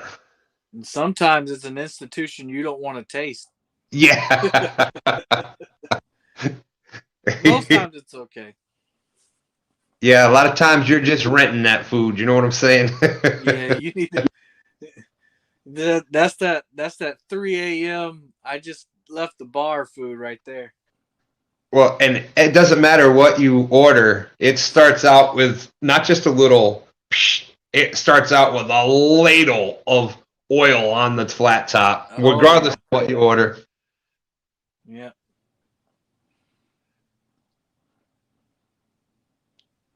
Yes, Waffle House in Kentucky. There you go. There you go, Jesse. Jesse, you gonna be at CatCon? That's awesome, man. I hope so. I can't wait to meet you.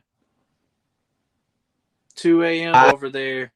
I want to wait. I can't wait to actually have Kentucky Fried Chicken in Kentucky.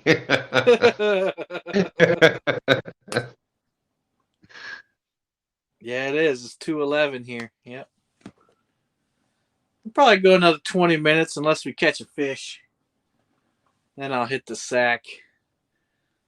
Murillo said, I've never had Waffle House either, but I need sugar-free stuff too, so maybe I never will.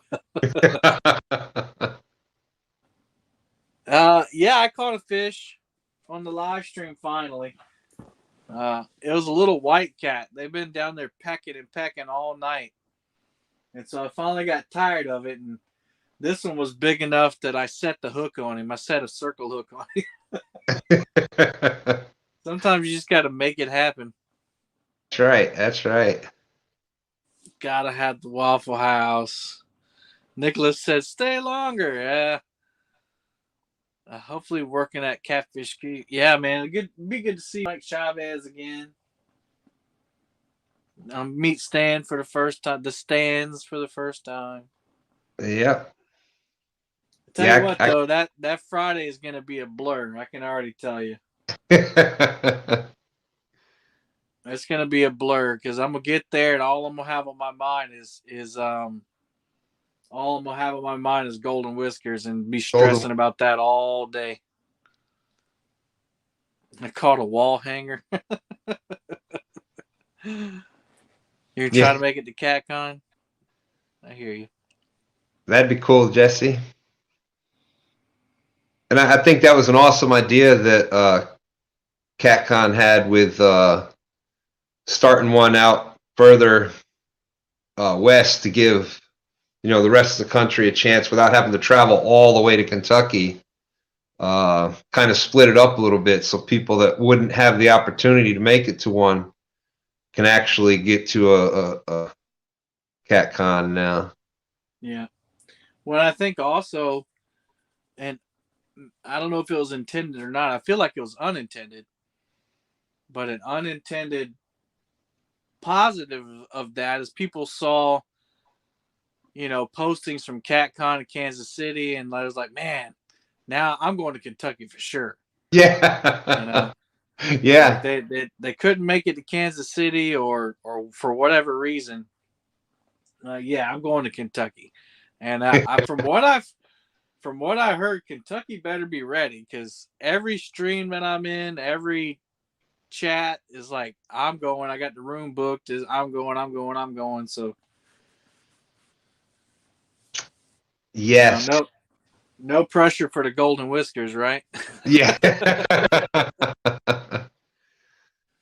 That's awesome. Awesome that it's being held right there this year. Yeah, I didn't think it would happen that soon.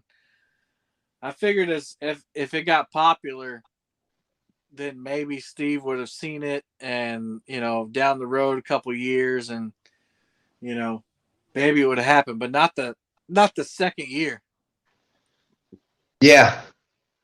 Mike Chavez says, look for the gray bearded guy with the catfish hat on.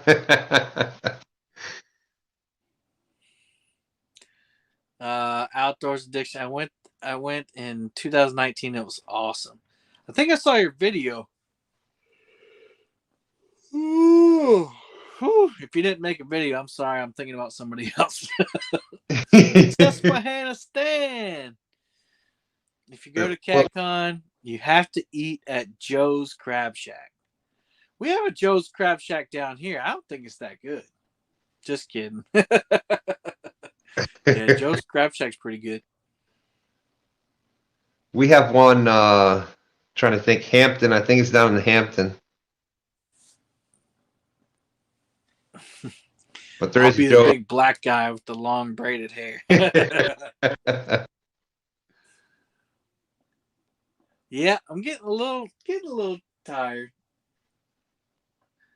Yeah, you made a video. Okay, yeah, I remember.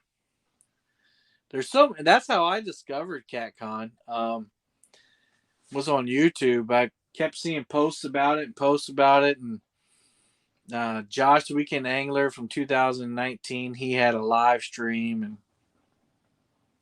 and from that one, I got suggested other videos, and just saw the catfishing equipment there, and that was before I even knew who, like, I knew Steve Douglas was, because that's what got me into it all. But I didn't know who Chris Flores was, or Luke from Cats and Car. I didn't know any of them. And so I started watching it, and then, next thing I know, I'm searching for videos for it so I can live vicariously. Then my first CatCon was a virtual one, and I helped host it. That was pretty cool. And I think that has a lot to do with how successful it's going to be this year, because for a lot of us, we got to live the CatCon through that virtual CatCon through you. And, a lot of us were like, wow, this is amazing. Just having this many like-minded people together at one time. And so I know a lot of people from that point said, man, I can't wait to make it to one in person. If this is this cool, I can't wait to see what it's like in live. So right. That was a big part of the success that it's going to have this year. All right, Big Skip. See you later, man. Thanks for being here. Good seeing you, Skip.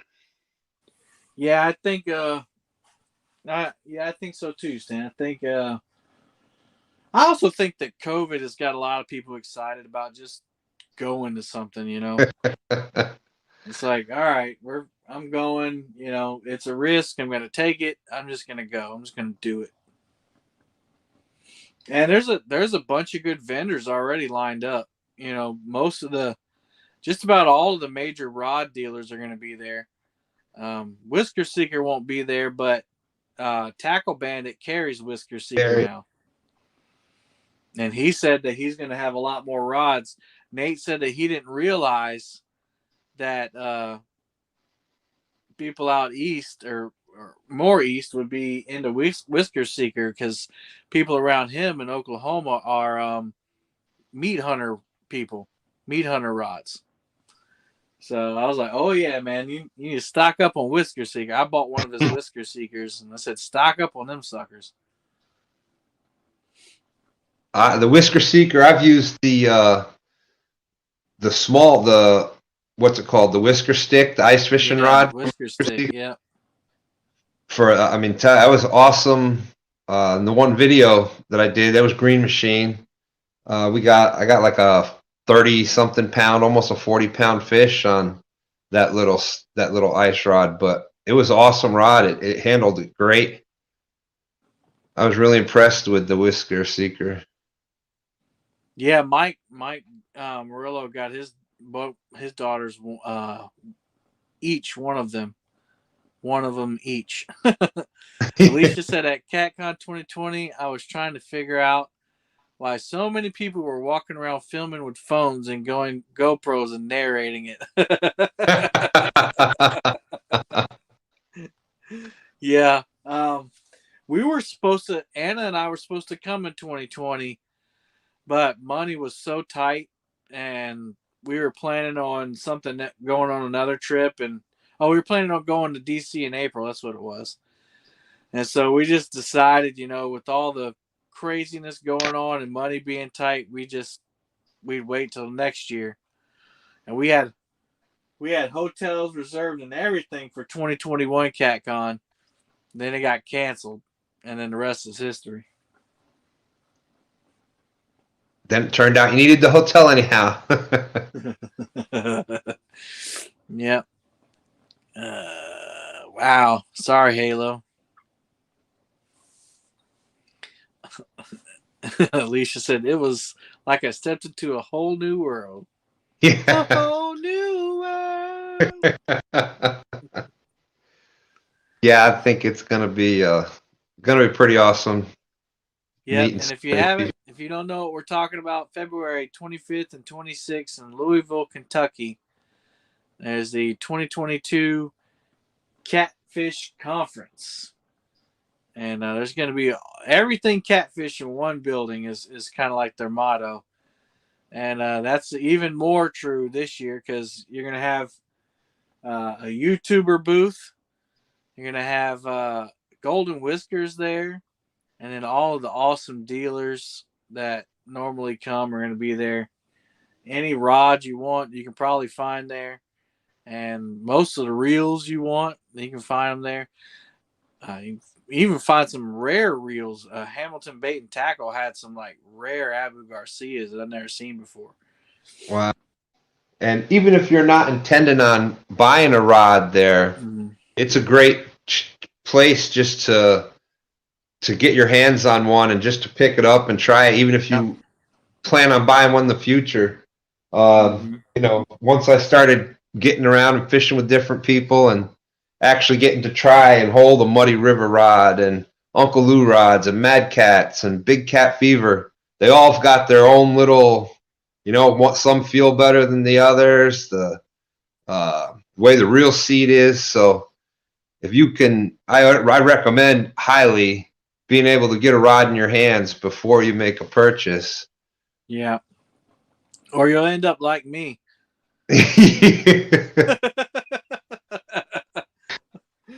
You know, like every kind of rod out there. But yeah, you're right. You know, it's one thing, and you know, a lot of people love what they love, so they'll sell you a rod as the best thing ever, and it could be to them, but you could pick it up and say, "Ooh, no, I just don't feel right."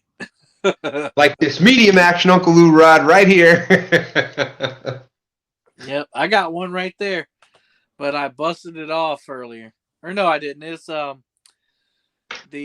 braid I put on there slipping, and I need to take the braid off. I brought some mono out to re-spool it, but I ran out of time. Dominic says, I'm trying to keep myself from spending all my money on the first day. Halo said, I'm a diehard bass guy, but y'all turning me into a catfishing guy real quick. There you go. Hey, that tug, man, you can't beat that tug if once you get a good one on. It is. It's unlike anything else. I mean, we've fished multi-species forever, and you know, we've caught out of the lake we used to live on 9-pound plus bass. We've got big pickerel and pike, and we've caught huge trout.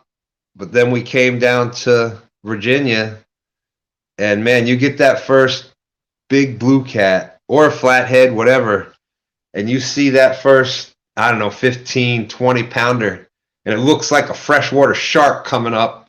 Yep. It's just, you just want to know more, and you want to, at least that was with me. And then I got to get a bigger one. Yep. Yeah, man, it's definitely a good addiction to have. And my hope for, I just told somebody this the other day. They said, "What are your plans for YouTube?" I said, "Well, I just want my YouTube channel to support my addiction. That's it." I heard you say that the other day. Yes. Yep. Yeah, that'd be amazing. Chatting close to me. Like to get a used whisker seeker. I don't know if Luke's coming. I honestly, I doubt Luke will be there. I think he's kind of, I don't. But then again, he may surprise people. But I haven't heard if he's coming. All right, Nick. See you, Nick. Yeah, I'm not far behind you, buddy. I got a pontoon and a bass boat, so I guess I can do both. Yeah, man. There you go. Tug is the drug. A 30-pound plus blue cat will ruin you. Yeah, I'd like to meet Luke. I got a chance to, we're doing that virtual cat con. He presented, so I had to test out the links with all the vendors a week before, and I got to chat with him. And I didn't really chat much. I sat there and listened to him for 2 hours talk about YouTube. And it was like he was my best friend. That's how nice a guy he is. He just sat there and talked to me and gave me all these tips and everything. And definitely, I recommend to anybody that's just started a channel or is thinking about starting a channel to go look at that live stream from 20. Can't help it. From 2021, and watch Luke Nichols' interview from CatCon about YouTube, because he gives you all the do's and don'ts. So it's George, it's February 25th and 26th. Wow. Boom, boom, boom, boom, boom, boom. Thanks, Halo. Appreciate you. That's awesome. So much. Luke is good people. Yeah, you got to fish with them. We used to set trout lines in Santee back by Poplar Creek about 10 years ago. Yeah, they changed all the laws on that. I was hooked as a kid when I caught a 37-pound channel. Holy cow. And locking down 53 on with my dad on the Ohio River. Wow. 37-pound channel. Goodness gracious. Let's see. Alicia said I was so shy I had to write down what I wanted to say to him. Yeah, I'll definitely be there. I have that issue myself, Alicia.